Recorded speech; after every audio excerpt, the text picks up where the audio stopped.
정말 믿을 수 없는 일이 벌어졌습니다. 틱톡에 올라온 유명인의 영상으로 인해 중국이 발칵 뒤집혔다고 합니다. 영상 업로드 이후 한국을 향한 조롱과 분노가 폭발하고 수백만 명이 진실을 알게 되었다고 환호할 정도였다고 하는데요. 하지만 얼마 뒤 또 다른 영상에 등장하면서 그들의 분노는 침묵으로 바뀌어 버렸다고 하죠. 이 과정을 지켜본 저명한 미디어 학자는 이런 발언까지 했다고 합니다. 我们要同心协力，一道推动构建人类命运共同体。 대체 무슨 일이 있었던 걸까요? 안녕하세요. 저는 중국의 틱토커 진아오입니다. 베이징에서 활동하며 일상과 여행 콘텐츠를 주로 올리고 있죠. 그날도 평소처럼 콘텐츠 아이디어를 찾고 있었습니다. 스마트폰을 들여다보며 중국 틱톡 인기 영상들을 훑어보는데 눈에 띄는 제목이 하나 있었어요. 한국의 실체. 이게 진짜다. 확인해보니 조회수는 이미 800만을 넘어가고 있었죠. 영상을 올린 사람은 웨이보입니다. 중국에서 꽤 유명한 보수적 성향의 틱토커였어요. 그는 자극적인 콘텐츠로 인기를 얻고 있었죠. 호기심에 영상을 클릭했습니다. 웨이보는 영상에서 비꼬는 듯한 미소를 지으며 한국에 대해 말하고 있었어요. 한국은 겉만 번지르르한 나라라는 주장이었습니다. 기술도 문화도 모두 허세에 불과하다고 했어요. 그들이 자랑하는 첨단 기술은 모두 미국과 일본에서 배운 것이며 K-팝은 중국 음악을 그대로 베낀 것이라 주장했습니다. 전 영상을 보며 고개를 끄덕였어요. 사실 저도 한국에 대해 깊이 생각해 본 적은 없었지만 웨이보의 말이 어느 정도 맞다고 느꼈습니다. 한국 드라마나 음악은 중국에서도 인기가 있지만 그게 과연 대단한 건지 의문이 들었기 때문이죠. 웨이보는 계속해서 말했어요. 최근 한국에서 공개된 8분짜리 다큐멘터리가 있는데 한국의 일상을 미화한 영상이라고 했습니다. 그는 이것이 완전히 연출된 거짓말이라 주장했어요. 그 다큐멘터리의 일부를 보여주며 조롱했습니다. 깨끗한 거리, 질서 있는 대중교통, 친절한 시민들, 이 모든 것이 카메라 앞에서만 연기하는 것이라 말했어요. 이런 영상 몇 개 보고 한국을 환상적인 나라라고 믿는 사람들이 많은데 현실은 다릅니다. 중국인 여러분, 속지 마세요. 웨이보의 말이 끝나자마자 댓글창은 순식간에 반응으로 가득 찼어요. 역시 웨이보, 진실을 말해주네. 한국은 거품이지. 진짜 강한 나라는 우리 중국이다. 저 다큐는 명백한 선전물이야. 이런 댓글들이 줄을 이었습니다. 저는 댓글들을 훑어보며 생각에 잠겼어요. 이렇게 반응이 좋은 주제라면 저도 한국 관련 콘텐츠를 한번 만들어볼까 하는 생각이 들었습니다. 제 팔로워 수는 20만 정도로 웨이보의 500만에 비하면 적지만 이런 주제라면 관심을 끌 수 있을 것 같았어요. 스마트폰을 내려놓고 메모장을 펼쳤습니다. 한국의 실체 같은 자극적인 제목으로 영상을 만들면 어떨까 생각했어요. 하지만 그러려면 자료가 필요했죠. 웨이보처럼 단순히 비판만 하는 건 제 스타일이 아니었습니다. 인터넷에서 한국 관련 기사들을 찾아보기 시작했어요. 부정적인 내용도 있었고 긍정적인 내용도 있었습니다. 하지만 확실한 건 제가 한국에 직접 가본 적은 없다는 사실이었어요. 그래서 저는 결국 웨이보의 영상에서 본 내용들을 바탕으로 콘텐츠 구상을 하고 있었죠. 한국은 과연 어떤 나라일까? 저는 궁금증을 느끼면서도 한편으로는 웨이보처럼 인기를 얻을 수 있는 자극적인 콘텐츠를 만들고 싶은 욕심이 있었어요. 그의 영상은 이미 900만 조회수를 향해 달려가고 있었으니까요. 메모장에 한국의 허세, 번지르르한 외형의 나라, 과대 포장된 문화 같은 키워드를 적어 내려갔습니다. 이런 콘텐츠라면 분명 많은 중국인들의 공감을 얻을 수 있을 터였어요. 그런데 갑자기 휴대폰에 메시지가 왔습니다. 친구 리지에였어요. 저는 그 메시지를 보고 잠시 콘텐츠 구상을 멈췄죠. 리지에가 저녁에 만나자고 제안했습니다. 저는 깊은 생각 없이 만남을 수락했어요.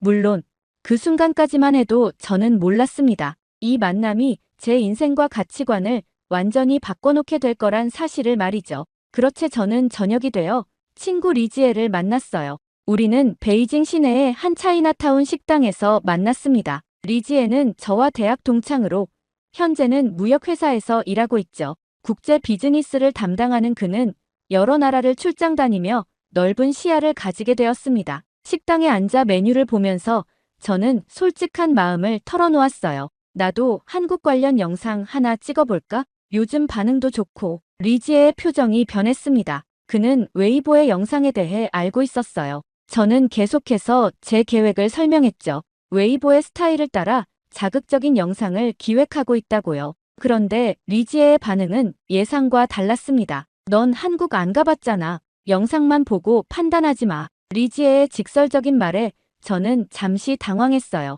그는 계속해서 말을 이어갔습니다. 나 작년에 출장 갔다 왔는데 생각보다 괜찮은 게 많더라. 음식이 나오고 우리는 대화를 이어갔어요. 리지의 이야기를 들으며 저는 점점 혼란스러워졌죠. 한국의 지하철은 매우 깨끗하고 정확했다고 합니다. 거리도 쓰레기 하나 없이 정돈되어 있었고 사람들은 친절했다고요. 특히 디지털 결제 시스템과 공공 서비스의 효율성에 놀랐다고 했어요. 저는 잠시 생각에 잠겼습니다. 웨이보의 영상에서 본 한국과 리지에가 경험한 한국이 같은 나라인지 의문이 들었어요. 정말, 그럼 내가 직접 가보지 뭐. 제 말에 리지에는 놀란 표정을 지었습니다. 그러더니 곧 환하게 웃으며 말했어요. 진짜로, 그게 맞지. 영상보다 실물이 진짜니까. 리지에는 제 표정을 보고 웃었습니다. 그는 직접 보지 않고 판단하는 것은 위험하다고 말했어요. 영상만으로는 한 나라의 진짜 모습을 알 수 없다고 했죠. 그의 말에 저는 고개를 끄덕였습니다. 맞는 말이었어요. 저는 지금까지 다른 사람의 시선으로만 한국을 바라보고 있었습니다. 집에 돌아와 다시 틱톡을 열었어요. 웨이보의 영상은 이제 1000만 조회수를 돌파했고 댓글은 여전히 열띤 공감으로 가득했죠. 하지만 자세히 들여다보니 웨이보는 실제로 한국에 가본 적이 없다는 댓글도 보였습니다. 그저 인터넷에서 찾은 정보와 자신의 편견을 바탕으로 콘텐츠를 만들고 있었던 거예요. 이런 사실을 깨닫자 제 콘텐츠 방향에 대한 고민이 깊어졌습니다. 진정한 크리에이터라면 사실에 기반한 정보를 제공해야 하지 않을까요? 남들의 말만 듣고 판단하는 것은 책임감 있는 태도가 아니라는 생각이 들었어요. 그날 이후 제 콘텐츠에는 확실한 방향이 생겼습니다. 다른 사람의 시선이 아닌 제 눈으로 직접 본 한국을 팔로워들에게 전달할 것이죠. 그것이 진정한 크리에이터의 역할이라고 생각했습니다. 저는 빠르게 여행 준비를 시작했어요. 가장 먼저 한국에 대한 기본 정보를 찾아보았습니다. 인구, 면적, 주요 도시, 역사 등 객관적인 사실들을 공부했죠. 선입견 없이 접근하고 싶었기 때문입니다. 웨이보의 영상도 다시 한번 꼼꼼히 분석했어요. 그가 비판한 부분들이 실제로는 어떤지 직접 확인할 계획을 세웠습니다. 리지에가 추천해준 장소들도 리스트업했어요. 서울의 주요 관광지보다는 일상적인 공간들이 많았습니다. 지하철역, 카페, 공원, 주택가 등 현지인들의 실제 생활을 볼 수 있는 곳들이었죠. 이런 곳들이야말로 한 나라의 진짜 모습을 보여준다고 생각했어요. 여행 계획을 세우면서 제 틱톡 계정에는 계속해서 댓글이 달렸습니다. 팔로워들의 반응은 다양했어요. 일부는 웨이보처럼 한국을 비판적으로 보라고 조언했고 또 다른 이들은 열린 마음으로 접근하라고 말했죠. 특히 눈에 띄는 댓글 몇 개가 있었습니다. 직접 가서 찍어봐. 그러면 믿을게. 그 다큐 영상 진짜 감동이었어. 비교해봐라. 이런 댓글들을 보며 더욱 결심이 굳어졌어요. 리지의 경험담과 팔로워들의 기대가 겹치면서 한국 출장 콘텐츠를 정식으로 결정했습니다. 이제 단순한 호기심을 넘어 하나의 프로젝트가 된 셈이죠. 틱톡에 새로운 영상을 올렸어요. 한국행을 결정했다는 소식과 함께 짧은 인사를 전했습니다. 한국에 가서 진짜 확인하고 돌아오겠습니다. 정말 별거 없는 나라면 제가 까겠습니다. 아니면 솔직히 인정하겠습니다. 영상 반응은 폭발적이었어요. 평소보다 훨씬 많은 조회수와 댓글이 달렸습니다. 웨이보의 팔로워들까지 제 계정으로 몰려오는 것이 느껴졌죠. 그들은 모두 한국의 진실에 관심이 있었어요. 항공권을 예약하고 호텔도 잡았습니다. 짧은 여행이지만 최대한 많은 것을 보고 느끼고 싶었어요. 카메라 장비도 점검했습니다. 고화질 카메라와 유튜브용 짐벌, 그리고 휴대용 마이크까지 모든 준비를 마쳤죠. 출발 전날 밤, 웨이보의 영상에서 비판받았던 그 8분짜리 다큐멘터리를 다시 한번 봤어요. 한국의 일상을 담은 이 영상이 과연 연출된 것인지 아니면 진짜 한국의 모습인지 궁금했습니다. 내일이면 그 답을 찾을 수 있을 것이라 기대했죠. 여행 가방을 정리하면서 스스로에게 다짐했어요. 어떤 선입견도 갖지 않겠다고, 있는 그대로의 한국을 보고 느끼겠다고, 그리고 그 진실을 팔로워들에게 전하겠다고 말입니다. 그렇게 마침내 저는 인천국제공항에 도착했습니다. 비행기에서 내리자마자 느껴지는 공기가 달랐어요. 깨끗하고 쾌적한 느낌이었죠. 공항 내부로 들어서며 첫 인상에 놀랐습니다. 너무 깨끗하고 정돈되어 있었어요. 출입국 심사대로 향했습니다. 중국과 달리 모든 것이 자동화되어 있었어요. 여권을 기계에 넣고 지문을 인식하고 얼굴 스캔을 하는 과정이 매우 빠르고 효율적이었습니다. 담당 직원도 없이 모든 과정이 기계로 이루어졌죠. 이게 공항에서부터 뭔가 다르네. 중국에서도 자동화 시스템이 있지만 이렇게 모든 사람이 자연스럽게 이용하는 모습은 처음 봤어요. 더 놀라운 건 대기줄이었습니다. 모든 사람들이 질서정연하게 자기 차례를 기다리고 있었죠. 새치기나 소란 없이 마치 오래된 습관처럼 자연스러웠어요. 공항에서 서울 시내로 가는 길, 공항철도를 타기로 했습니다. 표를 사는 과정도 간단했어요. 터치스크린으로 목적지를 선택하고 QR코드로 결제하면 끝이었죠. 종이 티켓 없이 QR코드만으로 게이트를 통과할 수 있었습니다. 열차 안은 놀라울 정도로 조용했어요. 사람들은 각자 휴대폰을 보거나 책을 읽거나 그냥 조용히 앉아 있었습니다. 중국의 시끌벅적한 분위기와는 완전히 달랐죠. 창밖으로 보이는 풍경도 정돈되어 있었어요. 무질서하게 늘어선 건물들이 아닌 계획적으로 지어진 도시의 모습이었습니다. 서울역에 도착해 지하철로 갈아탔어요. 지하철 노선도를 보고 또 한 번 놀랐습니다. 복잡해 보이지만 매우 체계적이었죠. 각 노선이 색깔로 구분되어 있고 한글과 영어, 중국어까지 안내되어 있었어요. 외국인도 쉽게 이용할 수 있게 배려한 모습이었습니다. 지하철 안에서 가장 인상적이었던 건 노약 좌석이었어요. 눈에 띄게 다른 색상으로 표시된 이 좌석은 항상 비워져 있었습니다. 필요한 사람을 위해 자발적으로 비워두는 문화가 있었죠. 중국에서는 상상하기 어려운 모습이었어요. 이건 시스템이 아니라 문화 수준이야. 호텔에 짐을 풀고 잠시 쉰 후 근처 카페를 방문했습니다. 프랜차이즈 카페였지만 분위기가 달랐어요. 조용하고 정돈된 공간에서 많은 젊은이들이 공부하고 있었습니다. 에어컨 소리 외에는 거의 소리가 들리지 않았죠.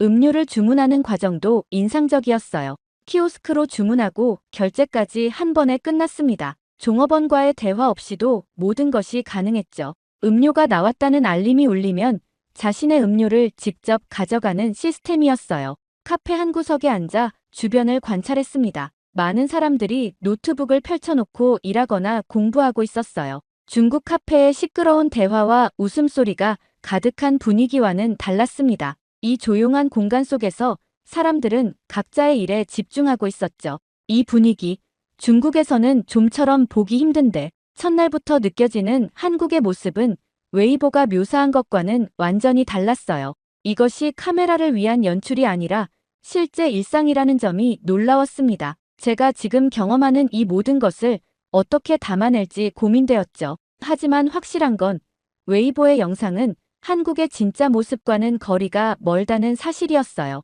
둘째 날, 서울 시내의 공공도서관을 방문했어요. 평범한 도서관일 거라 생각했는데 들어서자마자 놀라움의 연속이었습니다. 입구에서는 전자출입 시스템으로 방문자를 관리하고 있었죠. 회원증을 스캔하거나 모바일 앱으로 체크인하는 방식이었어요. 내부는 더 인상적이었습니다. 책을 찾는 검색 시스템부터 대출, 반납까지 모두 자동화되어 있었어요. 무인 반납기에 책을 넣으면 자동으로 처리되고 그 자리에서 바로 대출 기록이 정리되었죠. 도서관 직원은 소수만 있었고 대부분의 과정이 사용자 스스로 할 수 있게 되어 있었습니다. 이런 도서관, 중국에도 몇 개 없는데 공간 구성도 놀라웠어요. 조용한 독서실, 그룹 스터디룸, 디지털 자료실 등 목적에 맞게 다양한 공간이 마련되어 있었습니다. 무료 와이파이는 기본이고 태블릿까지 대여해주는 서비스도 있었어요. 심지어 휴게 공간에서는 음료도 마실 수 있었죠. 도서관을 나와 거리를 걷다가 초등학교 앞 스쿨존을 지나게 되었습니다. 그곳에서 본 AI 기반 어린이 보호 시스템에 또 한 번 놀랐어요. 카메라가 어린이를 인식하면 자동으로 경고등이 켜지고 주변 차량의 감속을 알리는 시스템이었죠. 한 차량이 스쿨존에 진입하자 자동으로 속도가 줄어드는 모습이 보였습니다. 음성 안내까지 작동되었어요. 어린이 보호구역입니다. 서행하세요. 모든 운전자가 자연스럽게 이를 따르는 모습이 인상적이었죠. 아이들 보호를 이렇게 체계적으로 하다니. 점심을 먹으러 들른 무인 편의점에서도 놀라움은 계속되었어요. 문을 열고 들어가기 위해 QR코드를 스캔했습니다. 편의점 내부에는 직원이 없었죠. 모든 상품에는 RFID 태그가 부착되어 있어 계산대에 올려놓기만 하면 자동으로 인식되었어요. 결제도 간단했습니다. 터치스크린에서 결제 방법을 선택하고 카드를 대거나 QR코드로 모바일 결제를 하면 끝이었죠. 영수증도 필요 없다면 종이를 아끼기 위해 발급하지 않는 옵션도 있었어요. 기술도 기술이지만 이 신뢰가 부럽다. 가장 놀라운 건 이런 무인 시스템을 이용하는 사람들의 태도였습니다. 아무도 감시하지 않는데도 모든 사람이 정직하게 결제하고 나왔어요. 물건을 훔치거나 시스템을 속이려는 사람이 없었죠. 사회적 신뢰가 기술보다 더 중요한 기반이라는 걸 느꼈습니다. 오후에는 작은 공원에 들렀어요. 그곳에서 본 풍경은 기술적인 놀라움과는 또 다른 감동을 주었습니다. 아이들이 놀이터에서 뛰어놀고 노인들이 벤치에 앉아 평화롭게 대화를 나누는 모습이었죠. 세대 간의 조화로운 공존이 느껴졌어요. 한 할아버지가 놀이터에서 넘어진 아이에게 다가가 일으켜 세워주는 모습이 눈에 들어왔습니다. 아이의 부모가 아닌데도 자연스럽게 도움을 주고 아이도 거리낌 없이 그 도움을 받아들이는 모습이 인상적이었어요. 진짜 감동은 이런 일상 속에 있네. 저는 벤치에 앉아 그 평화로운 풍경을 한참 지켜봤습니다. 웨이보의 영상에서 본 한국과는 너무도 다른 모습이었어요. 여기서 보이는 것은 연출된 모습이 아닌 자연스러운 일상의 모습이었죠. 이런 디테일한 부분들이 한 사회의 진짜 모습을 보여준다는 생각이 들었습니다. 셋째 날, 저는 일찍 일어나 서울의 아침 출근 시간을 경험해 보기로 했어요. 사람들이 가장 많은 시간에 지하철을 타면 진짜 모습을 볼 수 있을 것 같았습니다. 북적이는 지하철역에 도착했지만 예상과 달리 소란스럽지 않았죠. 사람들은 질서정연하게 줄을 서서 열차를 기다리고 있었어요. 열차가 도착하자 먼저 내리는 사람들을 기다린 후에 차례대로 탑승했습니다. 중국에 밀치고 서두르는 모습과는 확연히 달랐죠. 지하철 안에서 가장 인상적이었던 건 노약자석이었어요. 항상 비어있는 이 좌석들. 필요한 사람이 나타나면 자연스럽게 자리를 양보하는 문화가 정착되어 있었습니다. 강제나 감시가 아닌 자발적인 배려였죠. 한 젊은 여성이 노인이 타자 즉시 일어나 자리를 양보하는 모습이 눈에 들어왔어요. 그 노인은 고개를 숙여 감사 인사를 했고 젊은 여성은 미소로 답했습니다. 어색함 없이 자연스러운 교류였죠. 세대 간 단절이 아니라 연결이 느껴져 점심시간 한 식당에 들어갔어요. 그곳에서도 세대 간 교류가 자연스럽게 이루어지고 있었습니다. 젊은이들이 어르신에게 웃으며 대화를 나누는 모습이 보였죠. 단순한 예의가 아닌 진정한 존중이 느껴졌어요. 식사를 마치고 나와 길을 걷다가 저는 길을 잃고 말았습니다. 지도 앱을 보고 있는데 갑자기 한 고등학생으로 보이는 학생이 다가왔어요. 그는 제가 길을 찾고 있다는 것을 눈치챈 듯 했습니다. 그 학생은 유창한 영어로 저에게 도움을 제안했어요. 제가 중국인이라고 하자 중국어 단어 몇 개를 섞어가며 길을 안내해 주었습니다. 그는 제가 목적지에 제대로 찾아갈 수 있도록 지하철역까지 데려다 주었죠. 이건 그냥 친절이 아니라 교육이 잘 된 사회의 결과야. 그 학생과 헤어진 후 저는 한동안 생각에 잠겼어요. 웨이보가 비판했던 한국의 모습은 어디에도 보이지 않았습니다. 오히려 제가 경험한 한국은 질서와 배려, 효율성이 조화롭게 공존하는 사회였죠. 지하철역에서 우연히 한 노부부를 만났어요. 그들은 지하철 노선도를 보며 어디로 가야 할지 고민하고 있었습니다. 저는 용기를 내어 서툰 영어로 도움을 제안했죠. 그들은 제게 감사하다며 한국어로 뭔가를 알려주려 했어요. 비록 언어는 통하지 않았지만 그 순간 저는 무언가 달라진 것을 느꼈습니다. 제가 한국을 평가하려고 왔던 것인데 이제는 배우고 있다는 느낌이 들었어요. 한국을 평가하려던 내가 배우고 있다. 저녁에는 작은 거리 축제를 우연히 발견했습니다. 지역 주민들이 모여 음식을 나누고 공연을 즐기는 자리였어요. 저는 망설임 없이 그 축제에 참여했죠. 처음 보는 외국인인 저에게 사람들은 친절하게 음식을 권하고 공연을 설명해 주었습니다. 한국어를 거의 모르는 제게 그들은 몸짓과 간단한 영어로 소통하려 노력했어요. 그 과정에서 저는 문화적 차이를 넘어선 인간적 연결을 느꼈습니다. 이건 웨이보의 영상에서는 결코 볼 수 없었던 진짜 한국의 모습이었죠. 그날 밤 호텔로 돌아오는 길에 저는 지금까지의 경험을 정리해봤어요. 한국에 대한 제 시선이 완전히 달라졌다는 것을 깨달았습니다. 비판하러 왔던 마음은 어느새 존경과 배움의 마음으로 변해 있었죠. 넷째 날, 서울의 주택가를 산책하며 동네 구석구석을 살펴보기로 했어요. 관광지가 아닌 현지인들의 일상이 펼쳐지는 곳에서 진짜 한국을 볼 수 있을 것 같았습니다. 좁은 골목길을 걷다가 한 안내문이 눈에 들어왔죠. 무료 건강검진 안내.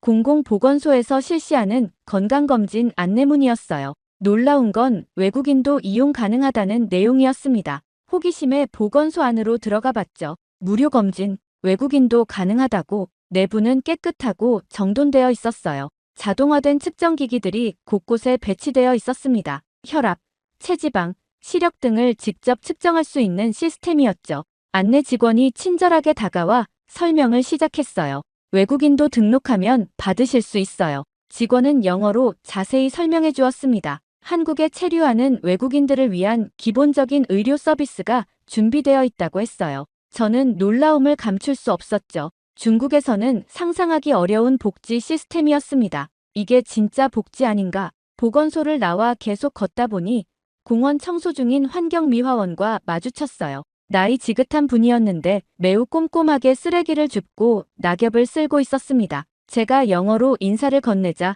그분은 수줍게 웃으며 간단한 영어로 답해 주셨죠. 대화를 나누며 알게 된 사실은 그분이 자신의 일에 큰 자부심을 가지고 있다는 점이었어요. 깨끗한 거리를 만드는 것이 시민들의 행복과 연결된다고 믿고 있었습니다. 단순한 청소부가 아닌 도시의 건강을 지키는 중요한 일원이라는 자부심이 느껴졌죠. 깨끗한 거리에 보람을 느낍니다. 그분의 말이 제 마음에 깊이 와닿았어요. 어떤 직업이든 존중받고 자부심을 가질 수 있는 사회. 그것이 한국의 숨겨진 힘이라는 생각이 들었습니다. 직업에 자부심을 가지는 이 모습, 존경스럽다. 오후에는 번화가로 나갔어요. 복잡한 횡단보도 앞에서 신호를 기다리는데 한 배달 오토바이 기사가 눈에 띄었습니다. 바쁜 시간대임에도 그는 정지선에서 확실히 멈추고 보행자들이 모두 건너갈 때까지 기다렸어요. 빨간 신호가 켜진 후에도 마지막 보행자가 안전하게 건널 때까지 출발하지 않았죠.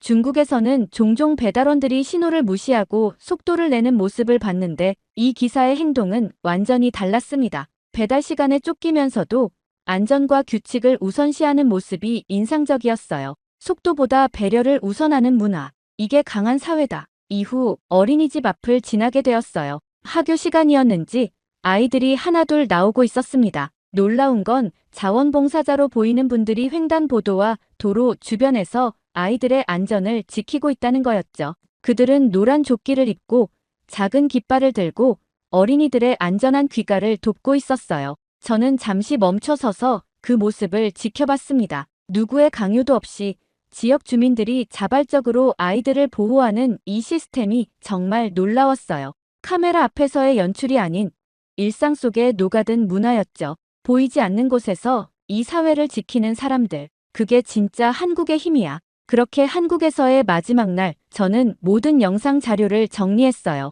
4일 동안 촬영한 내용이 생각보다 많았습니다. 인천공항부터 시작해 지하철, 카페, 도서관, 무인 편의점, 보건소 등 다양한 장소에서의 경험이 담겨 있었죠. 중국으로 돌아가는 비행기 안에서 저는 어떤 내용으로 편집할지 구상했습니다. 처음 계획은 웨이보처럼 비판적인 시각의 영상을 만드는 것이었어요. 하지만 지금의 제 마음은 완전히 달라져 있었죠. 베이징에 도착하자마자 편집 작업에 착수했습니다. 밤을 새워가며 영상을 다듬었어요. 진실된 내용을 전달하고 싶었죠. 화려한 효과보다는 있는 그대로의 한국 모습을 담으려 노력했습니다. 편집을 마치고 영상 제목을 고민했어요. 여러 가지 후보를 적어보다가 마침내 결정했습니다. 웨이보 씨, 당신이 틀렸습니다. 한국은 진심이었습니다. 제목만으로도 논란이 될 것을 알았지만 제가 경험한 진실을 전하고 싶었어요. 마지막으로 영상을 검토한 후 업로드 버튼을 눌렀습니다. 이제 팔로워들의 반응만 기다리면 되었죠. 영상은 놀라운 속도로 조회수가 올라갔어요. 1시간 만에 10만 뷰를 돌파했습니다. 댓글도 폭발적으로 달리기 시작했죠. 대부분의 반응은 예상 밖이었어요. 이게 진짜다. 나도 한국 가봤는데 정말 그래. 감동받았다. 편견 없이 보여줘서 고마워. 직접 보고 바뀐 마음, 진심이 느껴진다. 물론 부정적인 댓글도 있었습니다. 웨이보의 팬들은 제가 돈을 받고 좋게 포장한 것이라고 비난했어요. 하지만 그런 댓글보다 제 경험에 공감하는 반응이 훨씬 많았죠. 영상이 화제가 되자 리지에가 연락해왔습니다. 함께 후속 영상을 찍자고 제안했어요. 저는 기쁘게 수락했죠. 다음 날 우리는 카페에서 만나 콜라보 영상을 촬영했습니다. 이제 알겠지? 리지의 질문에 저는 진심으로 답했어요. 그래, 난 한국을 몰랐고 지금은 존경하게 됐어. 이 콜라보 영상도 큰 인기를 끌었습니다. 많은 사람들이 우리의 솔직한 대화에 호감을 보였어요. 어떤 팔로워는 자신도 한국에 가보고 싶다는 댓글을 남겼죠. 한 달 후, 제 한국 영상 시리즈는 총 조회수 1000만을 넘어섰습니다. 웨이보의 영상보다 더 많은 사람들이 시청한 거예요. 하지만 제게 중요한 건 조회수가 아니었습니다. 진실을 전달했다는 사실이었죠. 틱톡 라이브 방송에서 한 팔로워가 물었어요. 진아오, 한국에서 배운 가장 큰 교훈은 뭐야? 저는 잠시 생각한 후 답했습니다. 한국은 나에게 단순한 나라가 아니라 하나의 교훈이었습니다. 직접 경험하기 전에 판단하지 말아야 한다는 것, 그리고 진정한 발전은 화려한 외관이 아닌 사람들의 마음가짐에서 온다는 것을 배웠죠. 많은 팔로워들이 이 말에 공감한다는 반응을 보였어요. 저는 방송을 마무리하며 마지막 인사를 전했습니다. 이젠 제가 한국을 이야기할 자격이 조금은 생긴 것 같습니다. 하지만 여전히 배울 것이 많습니다. 앞으로도 편견 없이 진실을 전하는 크리에이터가 되겠습니다. 웨이보는 제 영상에 어떤 반응도 보이지 않았어요. 하지만 그건 중요하지 않았습니다. 제가 전하고 싶었던 건 누군가를 비판하는 것이 아니라 제가 경험한 진실이었으니까요. 그리고 그 진실은 이제 많은 사람들에게 전해졌습니다. 마지막 영상에서 저는 진심 어린 감사의 마음을 전했어요. 한국에서 만난 모든 분들께 감사드립니다.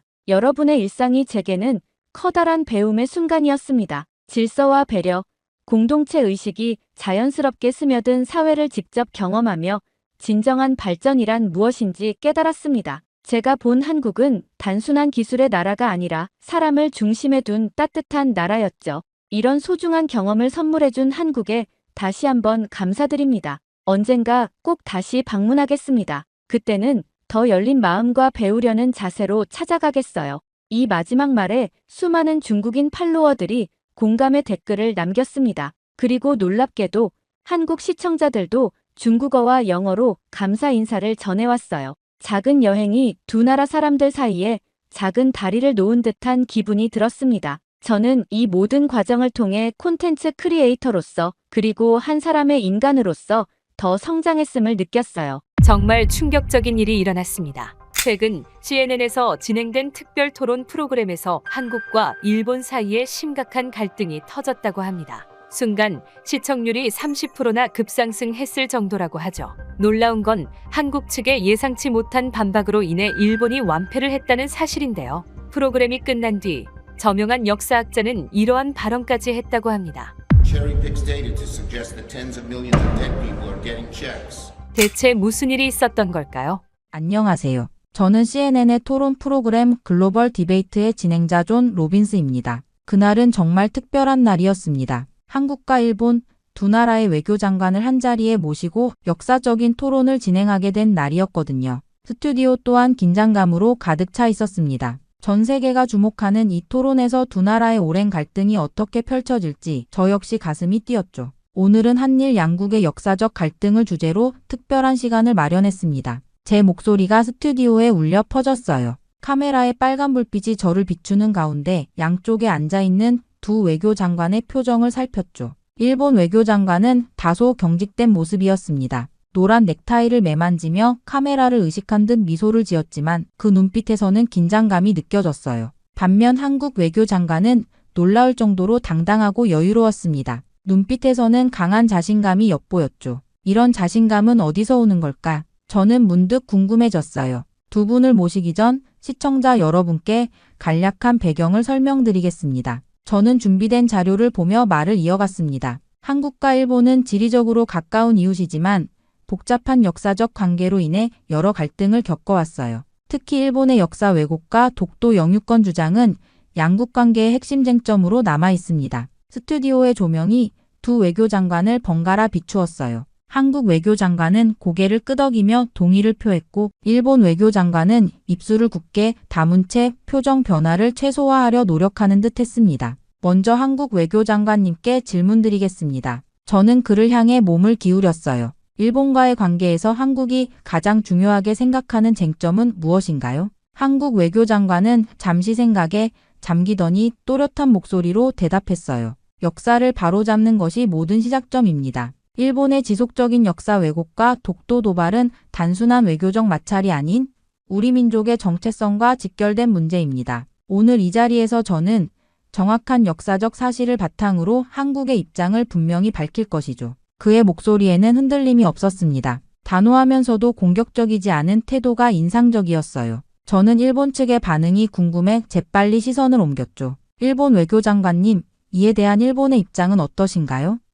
제가 물었습니다. 일본 외교장관은 목을 가다듬더니 외교적 수사를 가득 담은 답변을 시작했어요. 양국 관계는 매우 중요합니다. 다만 역사 해석에 있어 다양한 시각이 존재할 수 있고 일본은 자국의 입장을 가질 권리가 있다고 생각하죠. 독도안이 일본명으로는 다케시마 문제 역시 국제법적 관점에서 검토되어야 합니다. 이 말에 한국 외교장관의 눈빛이 날카로워졌습니다. 그는 참을성 있게 일본 측의 발언이 끝나기를 기다렸지만 손가락이 테이블을 가볍게 두드리는 모습에서 내면의 격정을 엿볼 수 있었어요. 오늘 토론에서는 문화적 기원부터 영토 문제, 과거사 문제까지 다양한 주제를 다룰 예정이에요. 저는 두 사람 사이에 긴장감을 느끼며 말했습니다. 시청자 여러분께서도 함께 역사의 현장을 지켜봐 주시기 바랍니다. 카메라가 스튜디오 전체를 비추며 두 외교장관의 모습을 담았어요. 저는 그들의 표정에서 이 토론이 결코 평범하지 않을 것임을 직감했죠.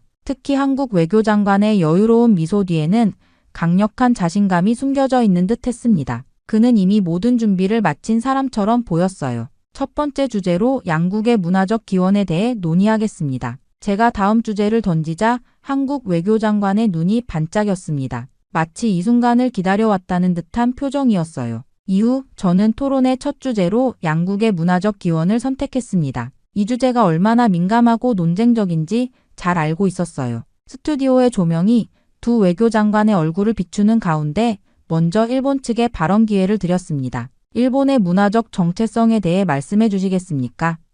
제가 질문하자 일본 외교장관은 자신감 있는 표정으로 고개를 끄덕였어요. 일본 외교장관은 목소리에 힘을 주며 대답했습니다. 일본은 고유한 문화적 정체성을 가진 나라입니다. 벚꽃 축제, 검도와 같은 무도, 우리의 전통 의상과 건축 양식은 모두 일본의 순수한 정신을 반영하죠. 이런 문화적 요소들은 일본 고유의 것으로 우리 민족의 독창성을 보여주는 증거라고 할 수 있습니다. 그의 말을 듣는 동안 한국 외교장관의 표정이 미묘하게 변하는 것을 놓치지 않았어요. 마치 오래 준비해온 순간이 드디어 왔다는 듯한 표정이었습니다. 한국 장관님, 이에 대한 견해는 어떠신가요?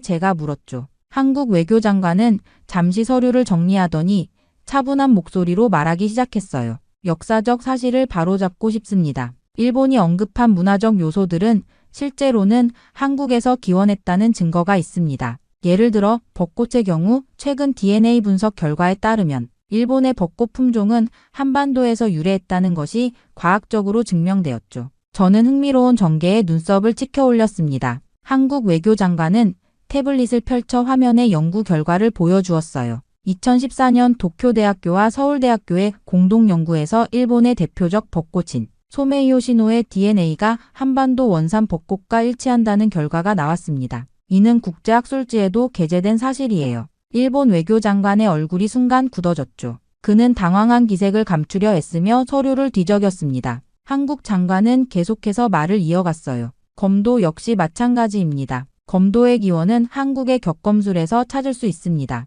조선시대 무에도 보통지에 기록된 검술 기법이 일본으로 전해진 것이죠. 이것은 역사적 문헌을 통해 확인할 수 있는 사실입니다. 그는 각 주장마다 구체적인 역사적 자료와 과학적 증거를 제시했어요. 화면에는 고문서, 유물사진, 학술 연구 결과가 차례로 등장했습니다. 이런 말씀을 드리는 이유는 문화의 우월성을 주장하기 위함이 아닙니다. 역사적 사실을 바탕으로 정확한 문화적 교류의 역사를 인정하는 것이 중요하다고 생각하기 때문이죠. 한국 외교장관의 말에는 확신이 넘쳤어요. 저는 놀라움을 감추지 못하고 일본 측을 바라보았습니다. 일본 장관님, 이에 대한 반론이 있으신가요? 일본 외교장관은 잠시 당황한 기색이 역력했어요. 그는 목을 가다듬더니 문화적 기원에 대한 해석은 다양할 수 있습니다. 일부 학설이 있다고 해서 그것이 전체 역사를 대변하는 것은 아니죠. 라고 말했지만 구체적인 반박 증거를 제시하지는 못했습니다. 저는 더 깊이 파고들었어요.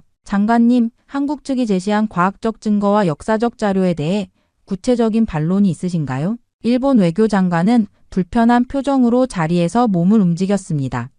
그런 연구 결과들은 더 검증이 필요하다고 생각합니다. 문화적 정체성은 단순한 DNA나 몇몇 문헌만으로 판단할 수 없는 복잡한 문제죠. 한국 외교장관은 미소를 지으며 고개를 끄덕였어요. 맞습니다. 문화는 복잡합니다. 하지만 역사적 사실은 인정되어야 한다고 생각합니다. 이것은 문화의 우열을 가리는 문제가 아니라 역사적 진실을 바로잡는 일이죠. 저는 이 흥미로운 대화에 완전히 몰입했어요. 한국 외교장관의 명확한 증거 제시와 논리적인 접근 방식이 인상적이었습니다. 그가 제시한 자료들은 감정적 주장이 아닌 객관적 사실에 기반한 것이었죠. 그렇게 저희는 영토 문제로 넘어갔습니다. 독도 문제는 한일 관계에서 가장 예민한 사안 중 하나이기 때문이에요. 저는 이 주제를 어떻게 다루어야 할지 신중하게 생각했습니다. 이제 양국 간의 영토 분쟁, 특히 한국에서는 독도, 일본에서는 다케시마라 불리는 섬에 대해 논의해 보겠습니다. 제가 말을 꺼내자마자 스튜디오의 공기가 팽팽해졌어요.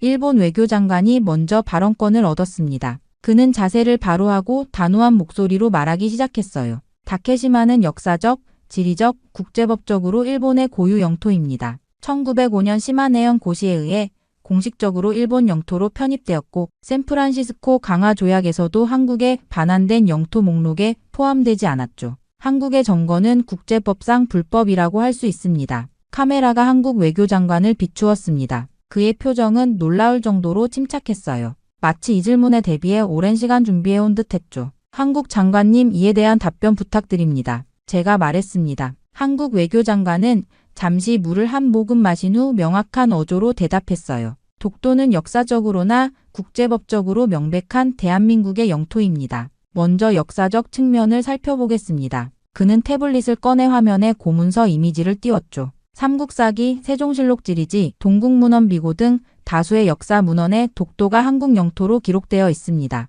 특히 1696년 일본 에도 막부가 울릉도와 독도가 조선 영토임을 인정한 공식 문서가 있습니다. 이는 일본 스스로가 인정한 역사적 증거이죠. 일본 외교장관의 표정이 미세하게 굳어졌어요. 한국 장관은 이어서 다른 자료를 보여주었습니다. 1905년 일본의 독도 편입 주장은 당시 일제의 한반도 침략 과정에서 이루어진 불법적 행위입니다. 더욱 중요한 것은 샌프란시스코 조약 이전인 1946년 연합국 최고사령부 훈령 677호에서 독도를 일본에서 분리된 지역으로 명시했다는 사실이에요. 저는 깊은 인상을 받았습니다. 한국 장관의 설명은 철저한 사료와 국제법적 근거에 기반하고 있었죠. 국제법적 측면에서 더 말씀해 주실 수 있을까요?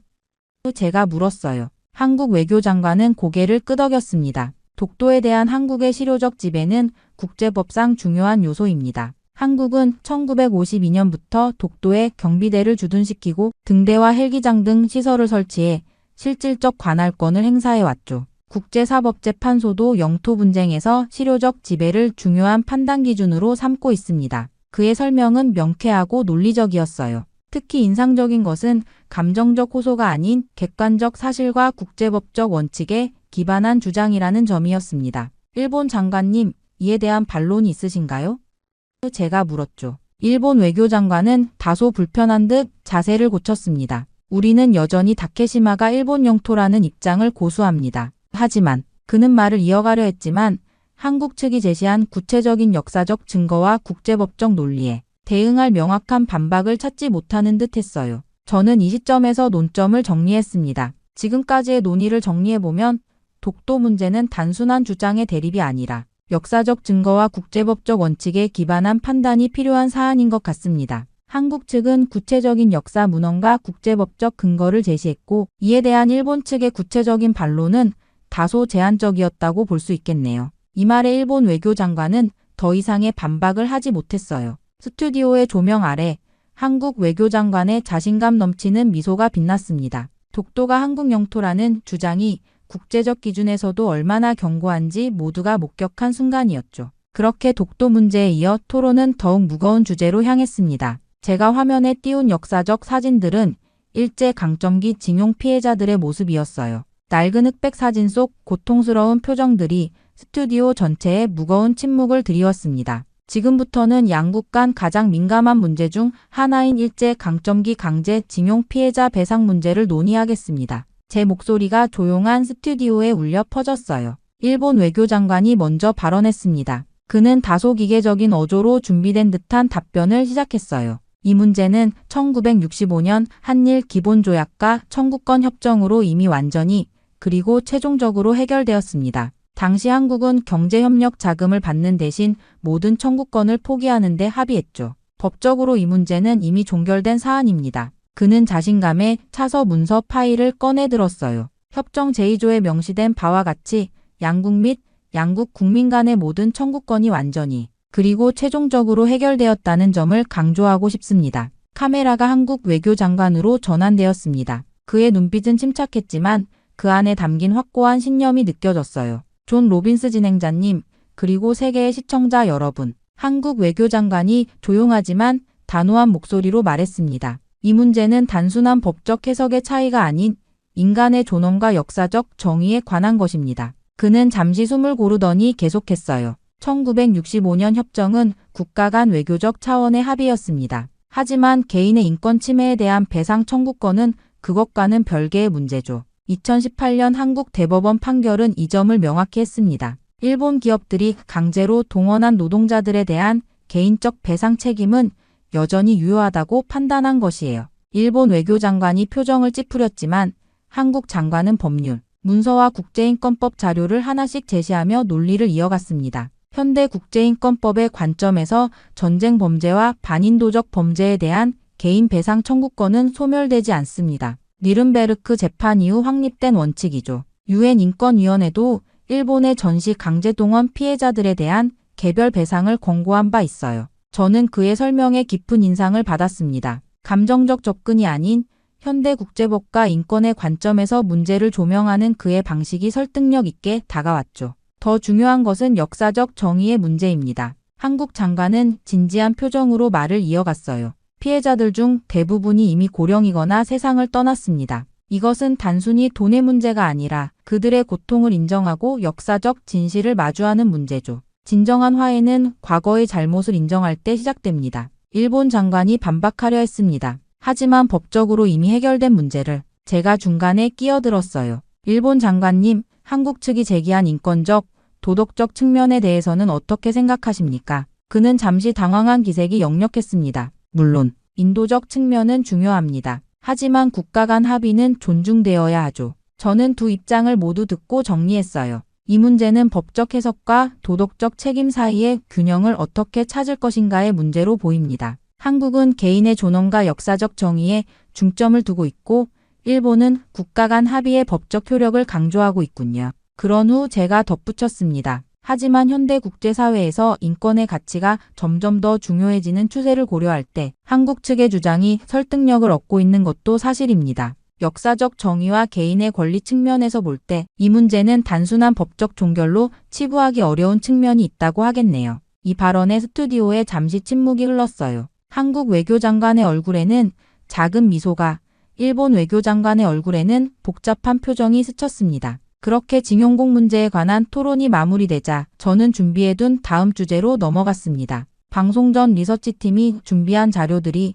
제 태블릿에 차례로 나타났어요. 일본 교과서 속 역사 서술 여론조사 결과, 전문가들의 분석 보고서까지. 이번에는 제가 직접 문제를 제기하기로 했습니다. 지금부터는 교육과 역사인식에 관한 문제를 다루겠습니다. 제 목소리가 스튜디오에 울려 퍼졌어요. 특히 일본의 교육 시스템에서 한국을 비롯한 주변국과의 역사적 관계를 어떻게 가르치고 있는지, 그리고 이런 교육이 어떻게 일본 내 반한 감정을 키우고 있는지에 대해 질문하고 싶습니다. 저는 화면에 몇 가지 슬라이드를 띄웠죠. 최근 일본 교과서 검정에서 독도 영유권 주장이 강화되고 위안부 문제나 강제징용 관련 서술이 축소되거나 수정된 사례들이 있습니다. 이러한 역사 왜곡 교육은 일본 젊은 세대 내에서 반한 감정을 체계적으로 키우고 있다는 우려의 목소리가 높아요. 일본 외교장관의 표정이 경직되었습니다. 그는 자세를 바로 하며 말했죠. 교육 내용은 각국의 주권적 결정사항입니다. 일본 정부는 균형 잡힌 역사 교육을 위해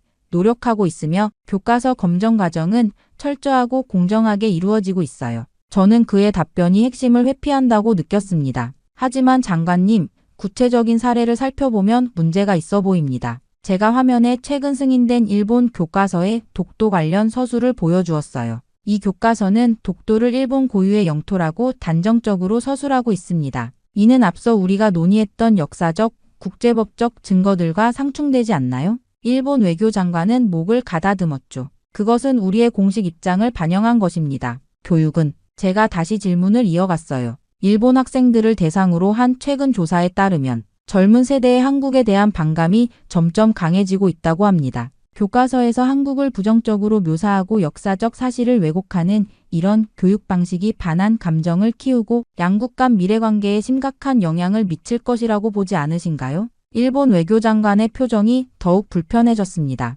우리는 미래지향적 관계를 추구하고 있습니다만 역사적 사실에 대한 서로 다른 해석이 존재할 수 있죠. 한국 외교장관이 발언 기회를 요청했어요. 그의 얼굴은 차분했지만 눈빛은 강한 의지를 담고 있었습니다. 역사 교육은 미래 세대 인식을 형성하는 중요한 토대입니다. 한국 장관이 말했어요. 객관적 사실에 기반한 교육이 아니라 자국 중심의 왜곡된 역사 서술은 결국 일본 내 반한 감정을 조직적으로 키우게 되고 이는 양국 관계의 미래에 심각한 장애물이 됩니다. 이는 단순한 교육 주권의 문제가 아니라 역사적 진실과 국제이해의 문제죠. 저는 한국 장관의 말에 동의하면서 일본 측에 다시 질문했습니다. 객관적인 역사 연구 결과가 교과서에 제대로 반영되어야 한다는 주장에 대해서는 어떻게 생각하십니까? 일본 외교장관은 질문을 우회하려 했어요. 우리는 학문의 자유를 존중합니다. 다양한 연구 결과가 있을 수 있고 제가 부드럽지만 단호하게 말을 끊었습니다.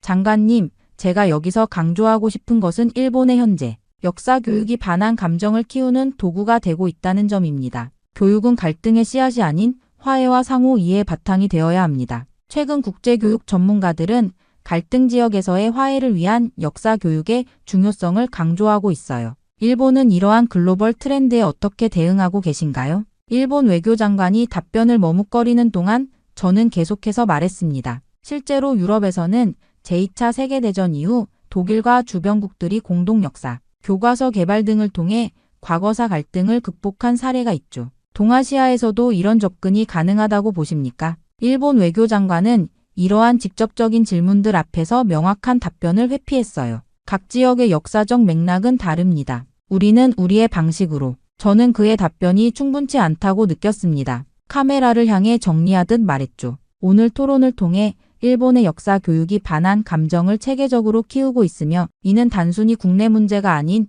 국제적 평화와 협력에 큰 장애물이 되고 있음을 확인할 수 있었습니다. 객관적 사실에 기반한 교육만이 진정한 상호 이해와 화해의 토대가 될 수 있을 것입니다. 스튜디오에 잠시 침묵이 흘렀어요. 한국 외교장관의 얼굴에는 담담한 미소가, 일본 외교장관의 얼굴에는 복잡한 표정이 스쳤습니다. 제 질문을 통해 일본 교육 시스템의 문제점이 국제적으로 드러난 순간이었죠. 그렇게 무거운 교육 문제에 이어 토론은 경제 분야로 자연스럽게 넘어갔습니다. 저는 화면에 양국 경제 지표를 보여주는 그래프들을 띄웠어요. 반도체, 자동차, 조선, 스마트폰 시장 점유율과 글로벌 경쟁력 지수를 나타내는 다양한 차트가 나타났습니다. 이제 양국 경제 관계에 대해 이야기해 보겠습니다. 제가 말했어요. 특히 한국 산업의 일본 의존도와 관련된 오랜 논쟁이 있어 왔는데 이에 대한 양측의 견해를 듣고 싶습니다. 일본 외교장관이 먼저 발언권을 얻었습니다. 그는 자신감 있는 표정으로 말을 시작했어요. 한일 경제관계에서 주목해야 할 점은 핵심 산업, 소재와 부품 분야에서 한국이 여전히 일본에 의존하고 있다는 사실입니다. 특히 반도체 제조에 필수적인 고순도 불화수소, 포토레지스트, 플루오린 폴리이미드 같은 첨단 소재는 일본이 세계 시장을 주도하고 있죠. 그는 준비해온 자료를 화면에 띄웠습니다. 2019년 무역 분쟁 당시 일본의 수출 규제로 한국 기업들이 얼마나 큰 타격을 받았는지를 보면 한국 산업의 일본 의존성을 명확히 알 수 있습니다. 세계적인 기업들이 있다고는 하지만 그 기업들의 공급망은 여전히 일본 기술에 크게 의존하고 있다고 볼 수 있어요. 저는 한국 외교장관의 표정이 오히려 더 편안해지는 것을 발견했습니다. 그는 마치 이 질문을 기다려왔다는 듯한 여유로운 미소를 지었어요. 한국 장관님, 일본 측의 이러한 주장에 대해 어떻게 생각하십니까?